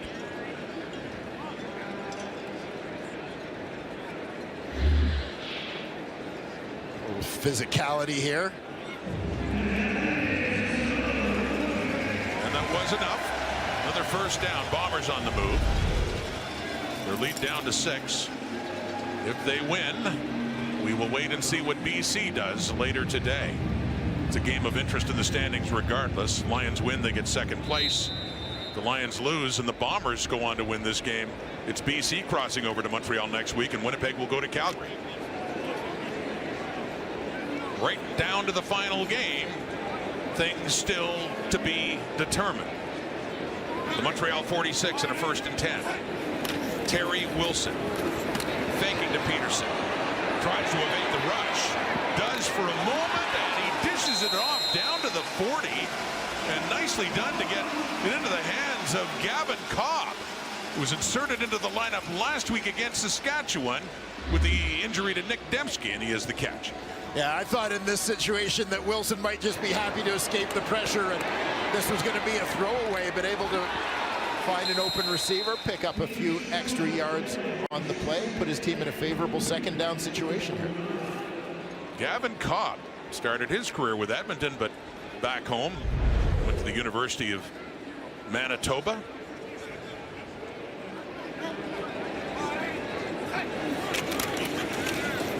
Back to Peterson on a 2nd and 3. Has enough for another first down at the Montreal 35.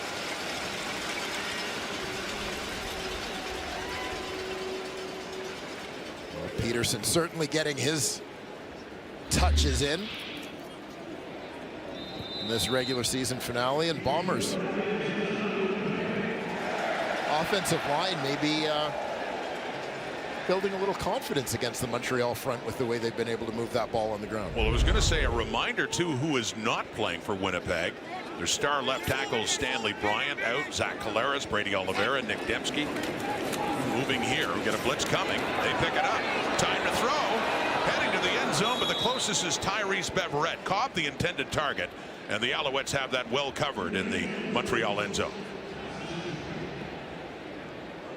Yeah, we haven't seen a lot of deep shots in this one, as you keep an eye. Gavin Cobb working out of the slot. That Nick Dembski role, you know you're going to get some deep shots. But that one just off the mark. Another one on that offense is the key player, Ontario Pokey Wilson, who had a touchdown last week against the Riders in that victory. He too is not playing in this one. Past the halfway point of the 3rd quarter now. 13-7 Winnipeg. 2nd and 10. Terry Wilson, the 4-man rush, can't get away. The sack for Josh Archibald. That's his 2nd sack of the season in his first year with the Alouettes, and 3rd down coming up. Yeah, 4th-year player, as you mentioned earlier, originally a 3rd-round pick of the BC Lions. Archibald coming off the left side of your screen.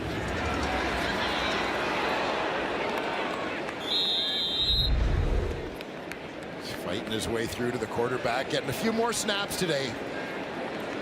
Once again, as the Owls playing a lot of starters defensively, but looking to ease their workload a bit. Sergio Castilla from 50 yards away. No. Put that one off the iron. And a dead ball. So he's 2 for 4 on the day, and that 50-yard try, missed one earlier from 58. the distance. Doink. 13-7 it remains. A few weeks ago, 40, I asked Jason Moss about the similarities between this team and the one 2 years ago. Called it eerily similar. Good start, real struggles in the middle, a long losing skid. They come out of it, and they were a tough team to beat. They had the momentum. They're hoping it's a similar story this time around. Yeah, and one of the other similarities I would say has to do with the roster. If you remember 2023, guys like Darnell Sankey, Sean Lemon, they got added to the roster just before that win streak started. And I would say that the thing that sort of coincides with the start of the late season winning streak this year would just be getting guys back from injury, as they had a number of key players miss time. Memories in Hamilton. That's a touchdown by Cole Speaker. They came back. Austin Mack, he had a big touchdown. So they started the second half with a 3-play drive that led to a touchdown too, and then Tyson Philpott in the game winner and left Winnipeg stunned. The Bombers part of their run to the Grey Cup, but it was the Alouettes beating them 2 years ago. And off the hands of Philpott there. One of the heroes of 23 for the Alouettes, but no catch there, and a third down coming up here from Montreal. Yeah, with Bethel Thompson once again. Defenders surrounding him. That ball comes out a little wobbly. Tough flight perhaps for Tyson Philpott to track. So Joseph Zima is in again. So the Alouettes have had momentum. It's a little trickier counting this game in their momentum should they go on to lose it, because it means absolutely nothing in the standings. And they get the big one next week, crossover game, East semifinal, back home in Montreal. And there's a good chance it'll be against this team, the Winnipeg Blue Bombers. Peyton Logan on the return, and he stopped in his tracks at the 35. Winnipeg, Manitoba, getting ready to host the Grey Cup for the first time in 10 years, and that is 22 days away. Terry Wilson thrust into quarterback for Winnipeg after that early injury to Chris Streveler, and tricky start there through the pick in the end zone of Marc-Antoine Dequoy, but he's been settling down. Yeah, there have been some flashes. I mean, he had a good drive going before the Dequoy pick. Nice run here to set up his own touchdown plunge at the end of the first half. So obviously, young quarterback, second-year man, Terry Wilson. There are going to be some ups and downs along the way, some growing pains in terms of that development. Obviously, the hope is in terms of most of the critical throws to be made in the playoffs. They hope that guy, Zach Collaros, will be making them. For now, it's Wilson, who hands off to Peterson. Left side, off tackle, and he's got some room to run. North-south. Matthew Peterson, and having a good afternoon here, and another first down on the ground for Winnipeg. And Peterson, who sort of arrived in the CFL with a splash in the Bombers season opener, and Brady Oliveira was injured. Going for over 100 in that game. And right now, 12 carries for 68 yards, another 22 in the air, so 90 yards of net offense for Matthew Peterson in this chance to get some reps, and another chance there, although maybe a yard at most against that Alouettes defense. Josh Archibald, another guy getting a chance for more reps, and he's made some plays in this game. We'll take a look back at Matthew Peterson's CFL debut. 23 carries, 130 yards. Including a couple of big ones against the BC Lions. Up closer to midfield now for Wilson, and it's whistled up, flags out on this second down and 10. Procedure, Winnipeg, number 68. 5-yard penalty, remains second down. Which is about to become a second down and 15 just about here. Through the procedure call.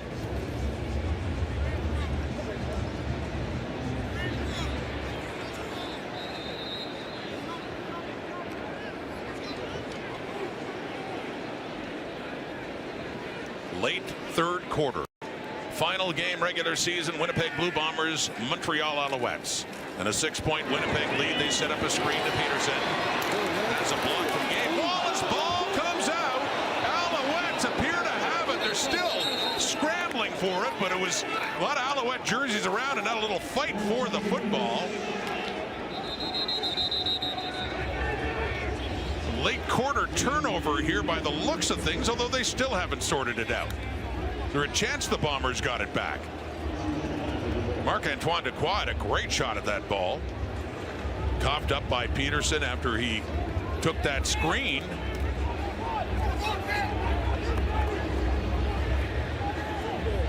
But no.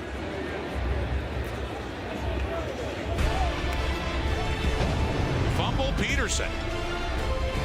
And now the offense on the field for the Alouettes.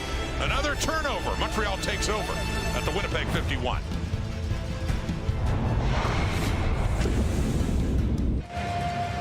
Just 3 weeks away. Grey Cup 112 right here in Winnipeg. Let's head back to Brett. Yeah, wild to think we're so close, Rod, and it's going to happen right here. But in the meantime, the Grey Cup's going on quite the journey, traveling to northern communities in Manitoba. That included Flin Flon, Churchill, to name a few. Now residents got the chance to take pictures with the Grey Cup. You might even notice a really cool shot of it with the polar bear. That's how you can tell how north you are there. Even got to enjoy some dog sledding. Now former Bombers defensive back Brandon Alexander was along for the ride in the tour. You guys mentioned 22 days until it's awarded here at this stadium, which I can imagine is probably going to be a little bit colder than it is today. I have to give a shout out though. My favorite part about the Grey Cup this year is the mascot, Maple the Beaver. Can't get any more Canadian than that, than the Grey Cup itself. Brett, for sure, a lot of excitement building up, not only Winnipeg, Manitoba too. In general, it's McLeod Bethel Thompson completing that pass after the turnover and the fumble by Matthew Peterson. There's Charleston Rambo with a catch just inside the Winnipeg 30. Yeah, Alouettes going for a big strike immediately following the turnover. Bethel Thompson right on the money there. Good concentration from Rambo, taking a hit from Jamal Parker as he reels that one in.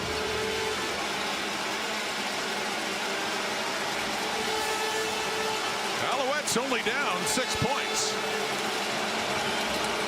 Quickly, Philpott going nowhere. Tackled there by Shane Gauthier. And at linebacker for the Bombers. And that is quarter time. Through 3 quarters. The Alouettes trailed but this entire game. Pressing now to get a little bit closer in this regular season finale for both teams.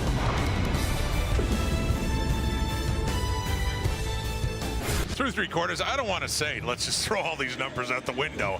However, we are looking ahead to the playoffs when we get through this, and it's just interesting because Winnipeg there's a pretty good chance they're going to be playing this Alouette team again, and they're going to be a lot of different players in the lineup next week in Montreal. Yeah, it has been this balancing act, certainly, I think, for both teams, knowing that seemed to be the most likely playoff scenario. So, yeah, you're trying to win, but you're also limiting what you're showing. So you're kind of sticking to the basics of your playbook, not necessarily pulling out all of the wrinkles in this ball game, regardless of which players you have out there executing. And as you said, Mike O'Shea's approach is, we know we're going on the road for the playoffs. We know it's one time zone away. It's either going west to Calgary, it's either going east to Montreal. So he just wants to make sure either way has his team ready. But should they face the Alouettes again, neither team really showing a lot of their hand in this one. 6-point difference. Here comes Montreal with McLeod Bethel Thompson at quarterback, who just dumps it off to Tyon Evans, and a nice tackle coming in there by Nick Hallett. Well, they're one of the reserves in there at safety for Winnipeg with a good defensive play. Yeah, Hallett, veteran special teams stalwart, terrific athlete, getting an opportunity to get some more snaps than usual on defense, making the most of it. We've seen him play in some defensive packages over the course of his career.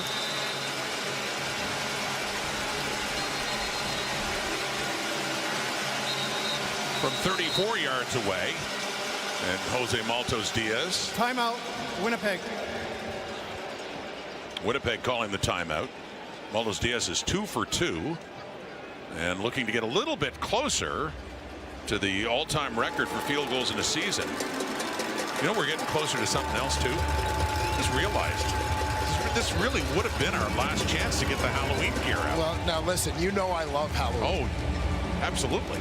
I have been in contact with some of my people about our costumes for next year. I've also been in contact with the league about moving up the schedule so that Halloween falls a little more in the regular season as opposed to on the eve of the playoffs. Best CFL and TSN costume last year had to be Kenzie Lalonde dressed up as Dwayne Ford when Winnipeg was playing in Montreal. That was epic. And it caught you off guard too, didn't it? It really did. Well, Maltos Diaz has another field goal. He is 3 for 3. So the all-time leader in Alouettes history in a single season, and gets that much closer to the 60 of Justin Medlock back in 2016. Another couple of chances and maybe get a shot at that record here in this final quarter. Tangerine Raptors basketball on TSN continues Wednesday. The Houston Rockets play the Raptors. Coverage getting underway at 6 Eastern, 3 Pacific on TSN. This is a unicorn game, in so many ways. Although, you know, is it any different with the costume that you can see the face behind it there? You've got to be able to see where you're going. Right? Yeah, I still appreciate it. Yeah. Some tough sledding inside. Darnell Sankey adding to his tackle total. Sankey came in at 96, looking at another 100 tackle season for the Alouettes. And again, Sankey, one of the catalysts or solidifying forces behind that 2023 Grey Cup run. And that is 100 officially for Darnell Sankey. So that's back-to-back years with the Alouettes. He's done it. His all-time high with the Saskatchewan Roughriders, he had 120 back in 2022. Darnell Sankey, big part of that Alouette defense. Quickly and off to the side for the Bombers. That's Gavin Cobb. And excuse me for saying back home in Winnipeg. At his college days here, he's from Victoria, BC. Yeah, he actually started his college career at Simon Fraser. You know, it was Farhan Lalji pointing that out to me, by the way. As I'm sure that SFU grad would. Yeah. But yeah, still a handful of guys in the league, with SFU having discontinued their program, but a handful of guys still in the league who played there at some point during their college career. Saw Jarrell Cummings suiting up for the Edmonton Elks last night. Jamison Sheehan, it's nearly blocked. Does get it away. Caught by Charleston Rambo and gets it up to about the 27. So it's a 13-10 game. The Alouettes get the ball back. 12:18 in the clock here in the final quarter of the regular season for the Bombers and the Owls. How close to being blocked? Well, reasonably close. Final day of the regular season. Playoffs begin. They start playing for keeps next week, and it's still not decided yet, especially if Winnipeg wins, but this could be a playoff preview between the Alouettes and Winnipeg Blue Bombers. Yeah, interesting matchup all the way around between these two clubs. You have Davis Alexander, a first-time playoff starter against the well-seasoned Zach Collaros at quarterback. Bethel Thompson gets rid of it, and coming in for it is Rambo. He does have a catch. Charleston Rambo reaching up for that one, and a first down for Montreal. Well, Charleston Rambo goes high along the sidelines. Go and pull this one down.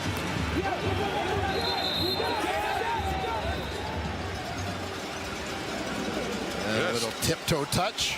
Nicely done by Rambo. Up to the 40.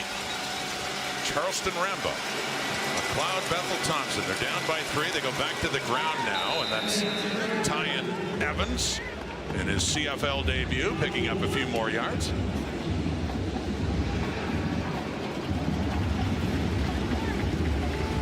First year out of Louisville. And we're seeing Evans take more and more of the touches as this game goes on. Again, part of the managing the load of the starters. Stevie Scott played the early portion of this ball game. He had 7 carries for 31 yards, and out of it, seeing Evans now. Bethel Thompson pressure, down he goes. And it's Kydron Jenkins again, making the most of his opportunity in his CFL debut. Jenkins with the sack. There you see Jenkins from his DN spot, number 54.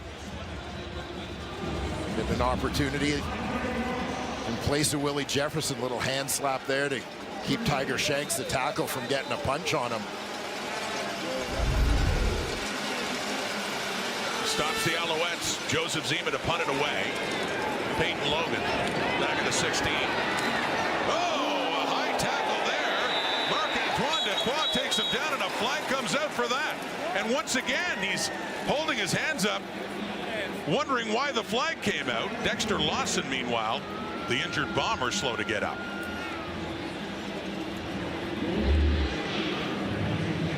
Now you'll see Dequoy coming down in coverage. That's just illegal block, Winnipeg, number 39. It's a 10-yard penalty, first down. And you hear the penalty announced as number 39. I don't think it was. Oh, so the flag, it's interesting because the way the flag came out, looking right at Dequoy as he tackled, and no, not a penalty, but it's another player called, Jalen Smith of the Bombers, for an illegal block.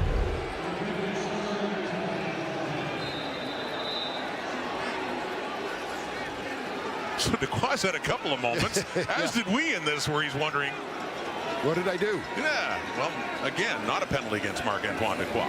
Bombers have to start deeper. Terry Wilson knocked down at the line, and it's deflected right back into the Bomber end zone. So what was the penalty on that punt? Have a look here. Jalen Smith. Yep. And you saw Smith, a little bump in the back. And he went right into the play with Dequoy right when the flag was thrown. That might explain why the yes, the curious timing. The eye line of the official throwing the flag, looking right at him. Quickly, no, incomplete. That was on 2nd and 10, intended for Carrick Wheatfall, and 2 and out just like that. Winnipeg will have to punt it deep from their zone. Yeah, that throw came up a little bit short. Opportunity here for the Alouettes to start in pretty good field position. And it continues to be Charleston Rambo handling most of the return duties here today.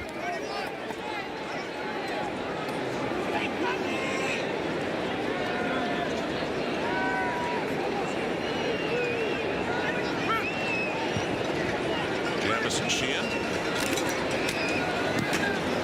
More pressure in the punt, but again gets it away. A good one too. Rambo. Flag does come out, and Sheehan is slow getting up. There was contact on the punter. I mean, the Alouettes have been bringing the heat, and that time they did get to him, and a flag does come out. Looks like this could be going against Montreal. See, it looked like Sean Oakman suggesting the player was pushed into the punter. Jason Moss supporting that position. Roughing the kicker, Montreal, number 2. 15-yard penalty and an automatic first down for Winnipeg. Yeah, it looked like Oakman coming in airborne, trying to get a piece of that one. You could argue from that angle that his path was changed a little bit by the blocker, but I don't know if that's going to be conclusive enough to change anything. Well, it ends up being a first down Winnipeg, and they move him out to the 25. Jason Moss doesn't like it, but it's Bomber football with a 3-point lead. 9:19 and counting, and handing off Peterson. Wilson hands off to him, and Matthew Peterson, who's been their feature running back this entire game with Brady Oliveira resting, picks up a couple.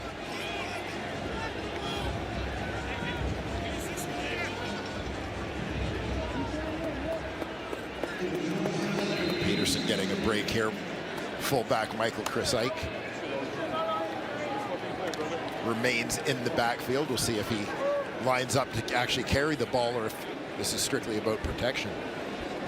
On a 2nd and long, 2nd and 8 for Terry Wilson. Time to the right. It is caught right up around the 35. Looked like it was caught. It ends up falling out and incomplete. Intended there for Carrick Wheatfall, and once again, Sheehan coming back on to punt it away. Yeah, tight window throw here for Terry Wilson as Carrick Wheatfall is quickly converged upon by Kavianento as that ball arrives.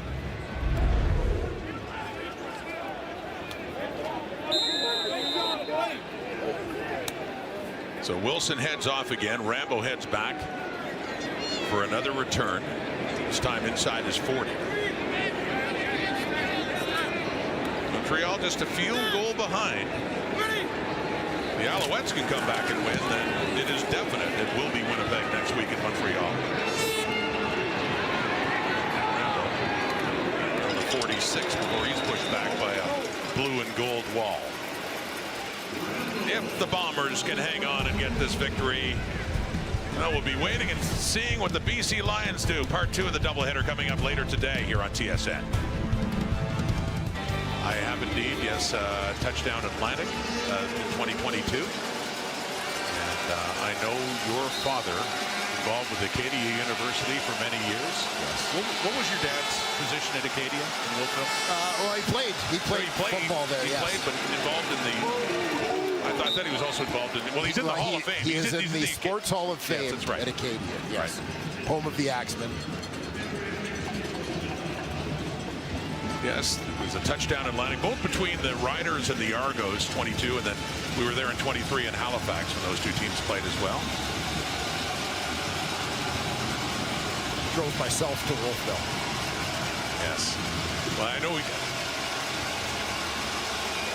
you have your own memories of playing football in Atlantic Canada, positive ones with Western, a couple of Atlantic Bowls.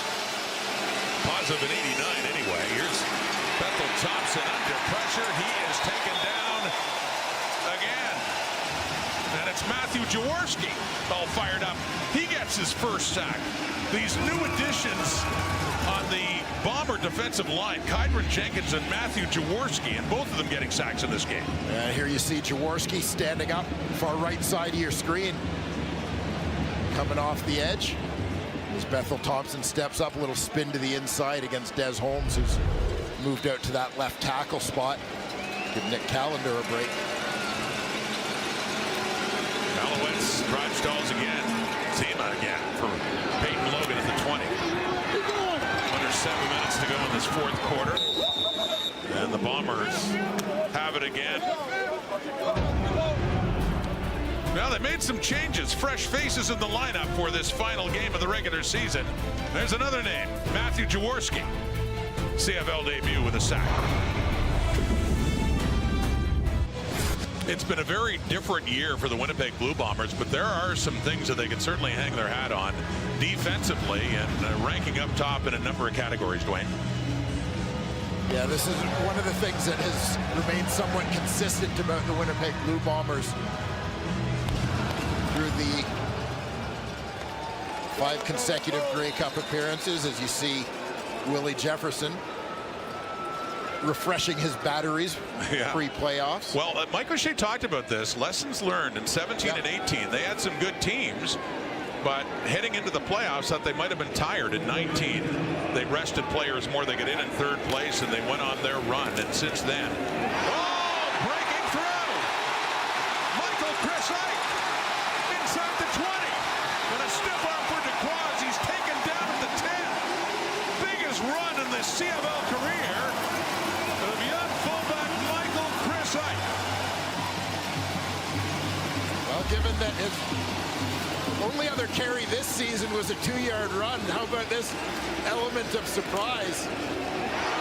Chris Ike finds a hole, and I mean, fullback in size, but this guy's got some wheels. He's got some jets, and you get a good look at it here.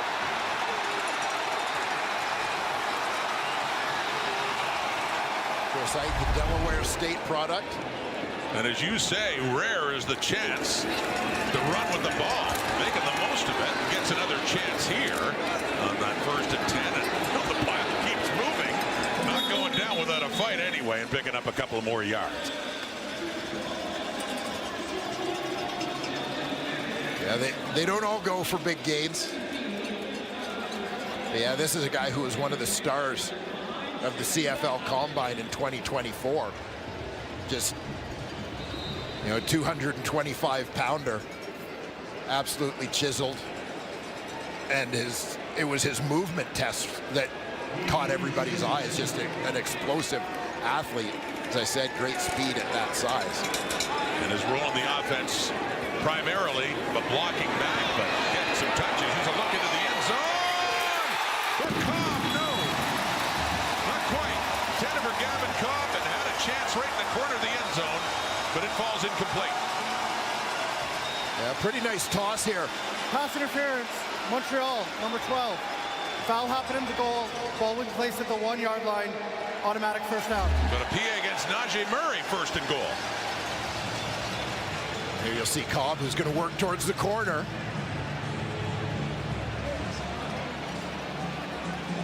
Murray just with a little hand on the hip. There you see, tug on the back of the jersey.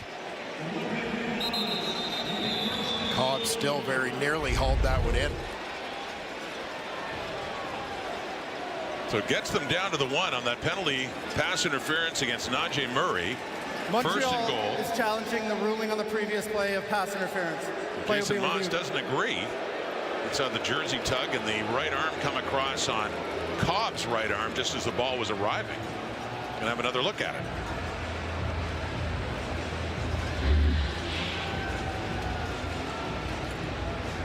Another look. There you see the left hand, the little grab. Bit of a tug. I mean, we saw the fabric on the jersey. There was a grab just after the break. You can see there was another tug there just as the ball approached.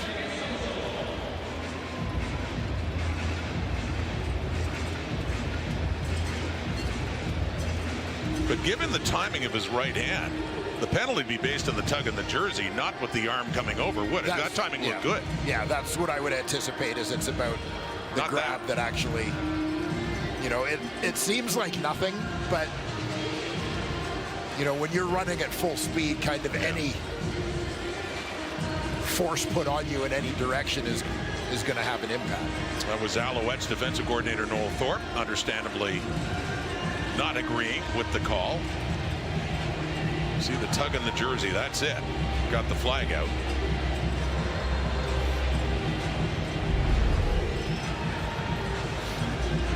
Now, should these two teams meet again next week in the playoffs, would you imagine that the Najee Murray versus Zach Collaros game would draw our biggest ever viewership in Steubenville, Ohio? It certainly should.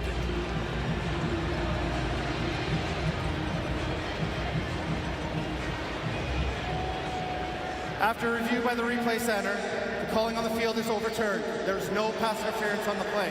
It'll be 3rd down, Winnipeg. So interesting, ruling the Murray tug in the jersey, which was really the only thing being judged here, was not significant enough to call pass interference. By the way, yeah, Steubenville, Ohio.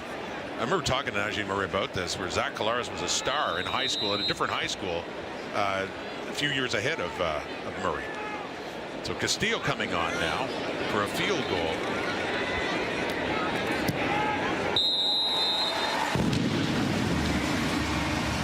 Instead of having the 1st and goal, Bombers settle for 3.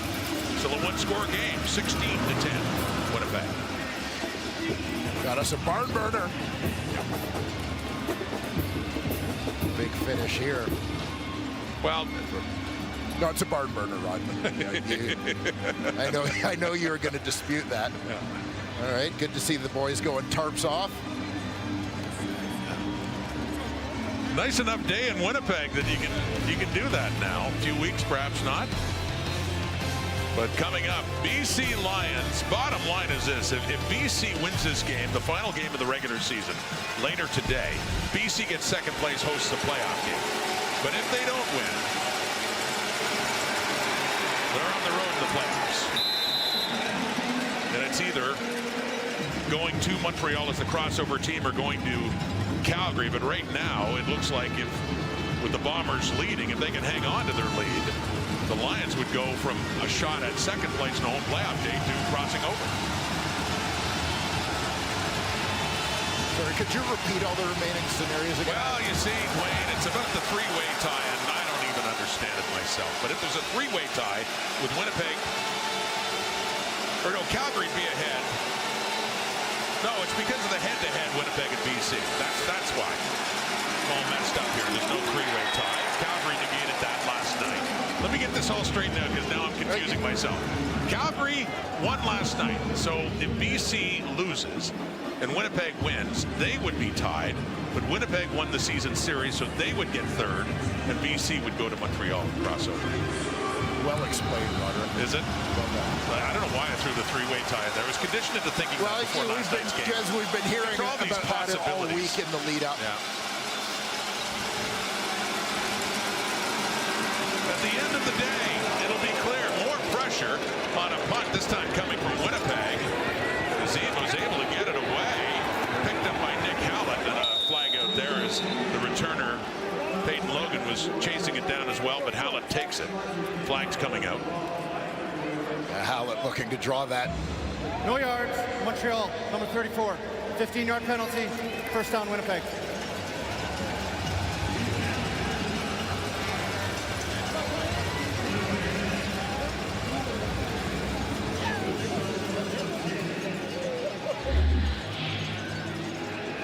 Take a look. Hallett with the ball on the ground knows he can catch a couple of Alouettes. Everybody's trying to stay 5 yards away from the returner. Hallett grabs that one and gets his team a few extra yards in the penalty. By the way, talking about crossover possibilities, it's been pointed out this week, Winnipeg has never crossed over, although much of the time since the crossover came into effect, they were in the East Division. Yeah. Up until 10 years ago. Yeah, Winnipeg has represented the East in the Grey Cup 7 times. Right. Now, the thing that's interesting to me is, you know, as they go to play in the East bracket, they'll be the 3rd seed in the East bracket. Of the 7 times they've represented the East, because they were in the East Division at the time, the 7 times they made it to the Grey Cup, they always finished in 1st or 2nd. They were never the 3rd seed. Right. So they've never had to win 2 games on the road in the East to get to the Grey Cup. In the East, no. Now in the West, of course, in 2019 they did, but no, not in the East. And we're not saying they're crossing over yet. Depends on BC later if they can win this game. There's Chrisite. Another touch for Michael Chrisite with that big carry. Last possession, getting it up to around the 50. And a 3rd down coming up. So 3-minute warning given. Winnipeg hanging on to a 6-point lead. We'll also look ahead to game 2 of the doubleheader in Saskatchewan. The Lions trying to get home field. We were just talking about the Bombers having to go on the road in the playoffs 6 years ago. Playoff drive started in Calgary. McMahon Stadium. Nick Dembski with the touchdown there. Zach Collaros just recently added to the Bombers. Hits Darvin Adams there. And Winnipeg won that game. It's a possibility they're going to Calgary this time around. A healthy Chris Strebler, too, is just a big part of that offense. Awful to see the injury to him earlier in this game. Winnipeg football. So possibly going to Calgary, possibly going to Montreal. We still don't know yet. Under 3 minutes to go in this regular season finale. And a punt coming up here for Jamison Sheehan.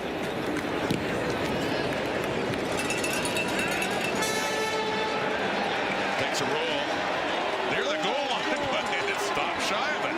Well placed by Sheehan. Cabianento took a pop, and he stayed on his feet, and he ends up being tackled by Ethan Ball. A couple others in on special teams there for Winnipeg.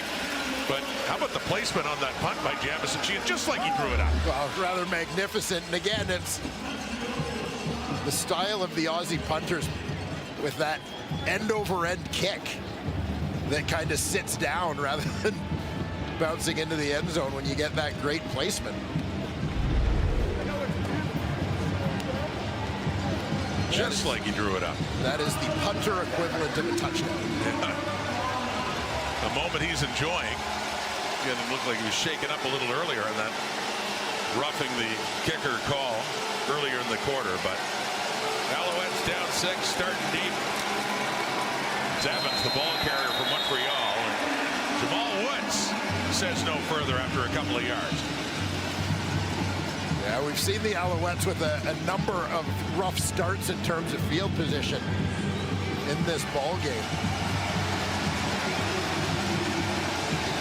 Just tremendous placement there. Jason Moss and the Alouettes came to Winnipeg not knowing if they would have a chance to play for first in the East.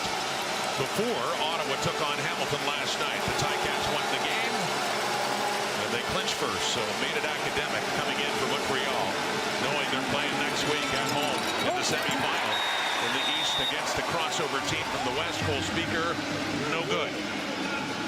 Third down, and they'll have to punt it away from the red zone again. Meanwhile, away from the ball, Austin Mack in a little bit of a collision in traffic there. I think the defender was just trying to get out to his coverage responsibility.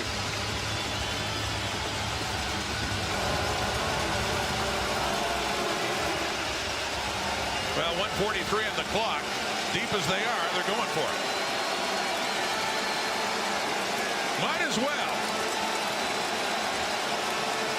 Won't affect their standing or what's coming next week. So let's see. Bethel Thompson can't get rid of it. Ball's on the turf. They're turning it over. Whistle dead. And they turn it over on downs. First and goal coming up here for Winnipeg with 1:37 on the clock.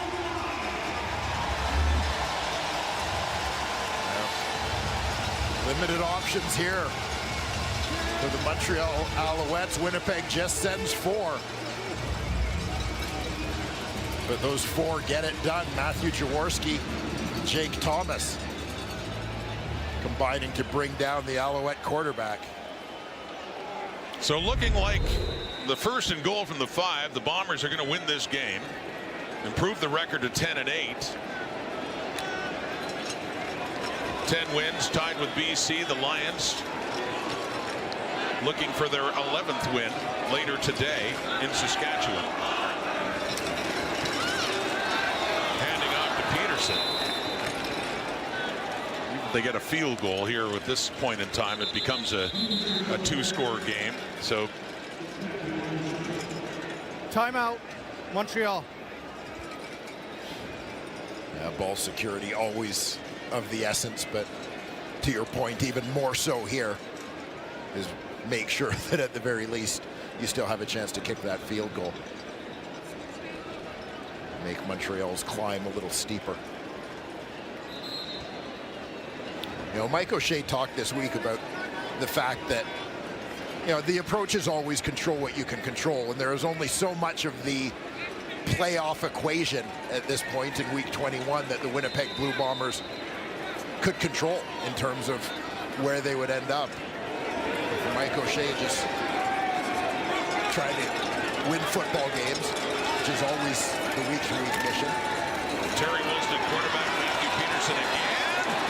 Trying to almost pull him down towards the end zone. He gets down around the 1:25 on the clock.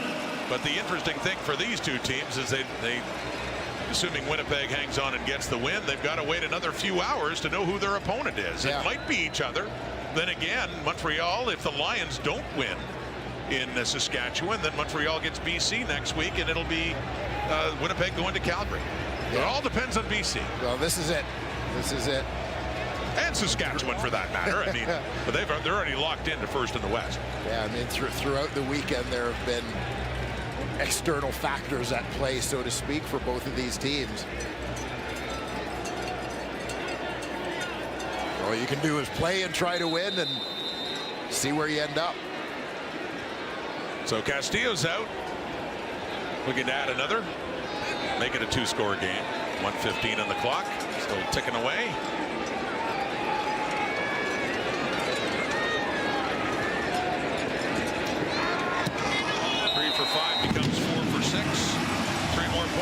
1910. Winnipeg.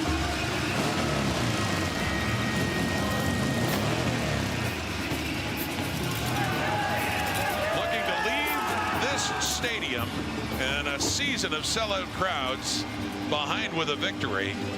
And more importantly at this stage now, hoping they still have one more game in this stadium this season.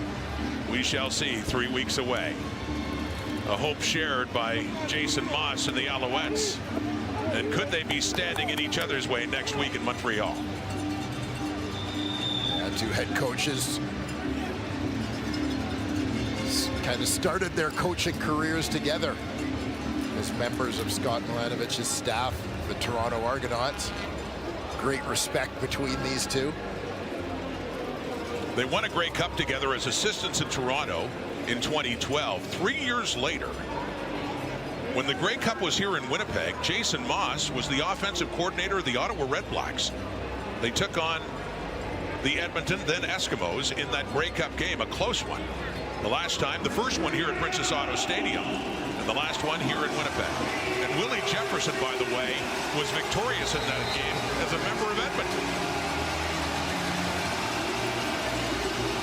Got his first Grey Cup ring right here in this stadium, long before his days playing for the Bombers. Charleston Rambo. Oh, what a hit! Coming in hard.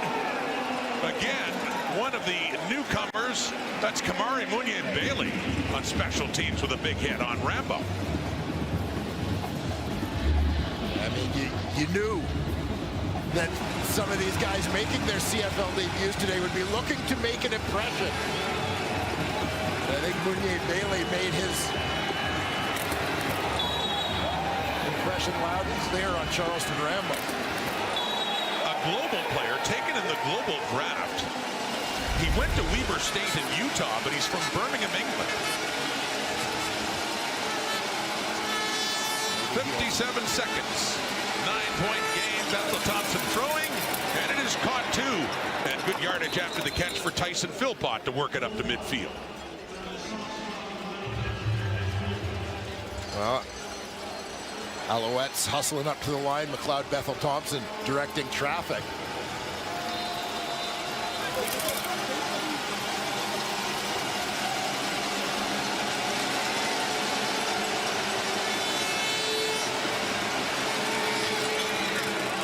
Traffic again for Austin Mack, and that squirts out, incomplete. Mack going up to get that one in traffic. Fortunately able to get himself out of harm's way. Ethan Ball. The rookie finished up his college career at University of Calgary. 6th round pick this year, was coming in like a heat-seeking missile.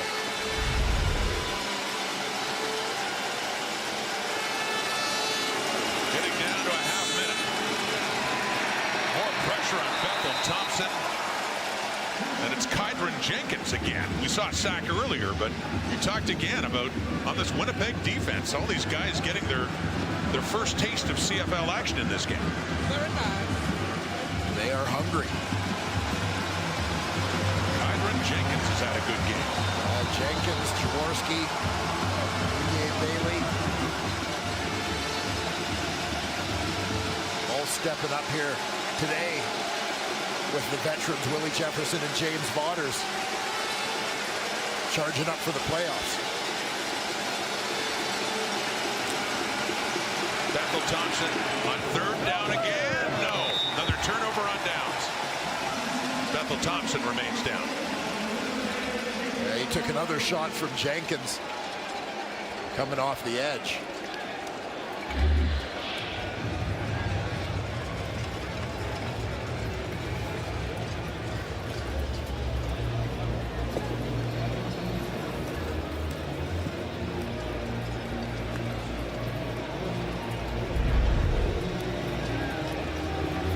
Standing in for Davis Alexander, who initially was to start this game, and Jason Moss decided better of it.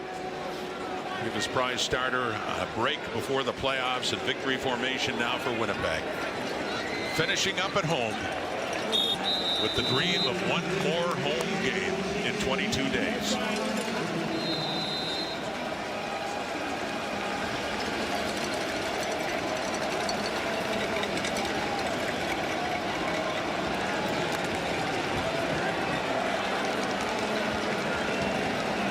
One more game in the regular season to follow. Mosaic and Regina, the Riders and the BC Lions. And it'll take that game to finalize the playoff matchups. Right down to the wire we go before knowing who's meeting who next week. Last play. Two playoff-bound teams still unsure who their opponent will be next week. Will it be a rematch between O'Shea's Bombers and Jason Moss's Montreal Alouettes? Strong possibility, as they'll wait and see and not know for another few hours. The playoff matchups, not surprisingly, coming right down to the final game of the regular season. BC Lions and Saskatchewan Roughriders, determining how things will shake out in the East and West Division semis. They could be standing in each other's way, both trying to ultimately get back here. Winnipeg Blue Bombers have never been a crossover team. We'll wait and see what the BC Lions do in Saskatchewan. Montreal Alouettes, they'll be hosting the East semifinal. Playoffs begin next week in the CFL. Join us then. Thanks for watching today in Winnipeg, and have a great day, everybody.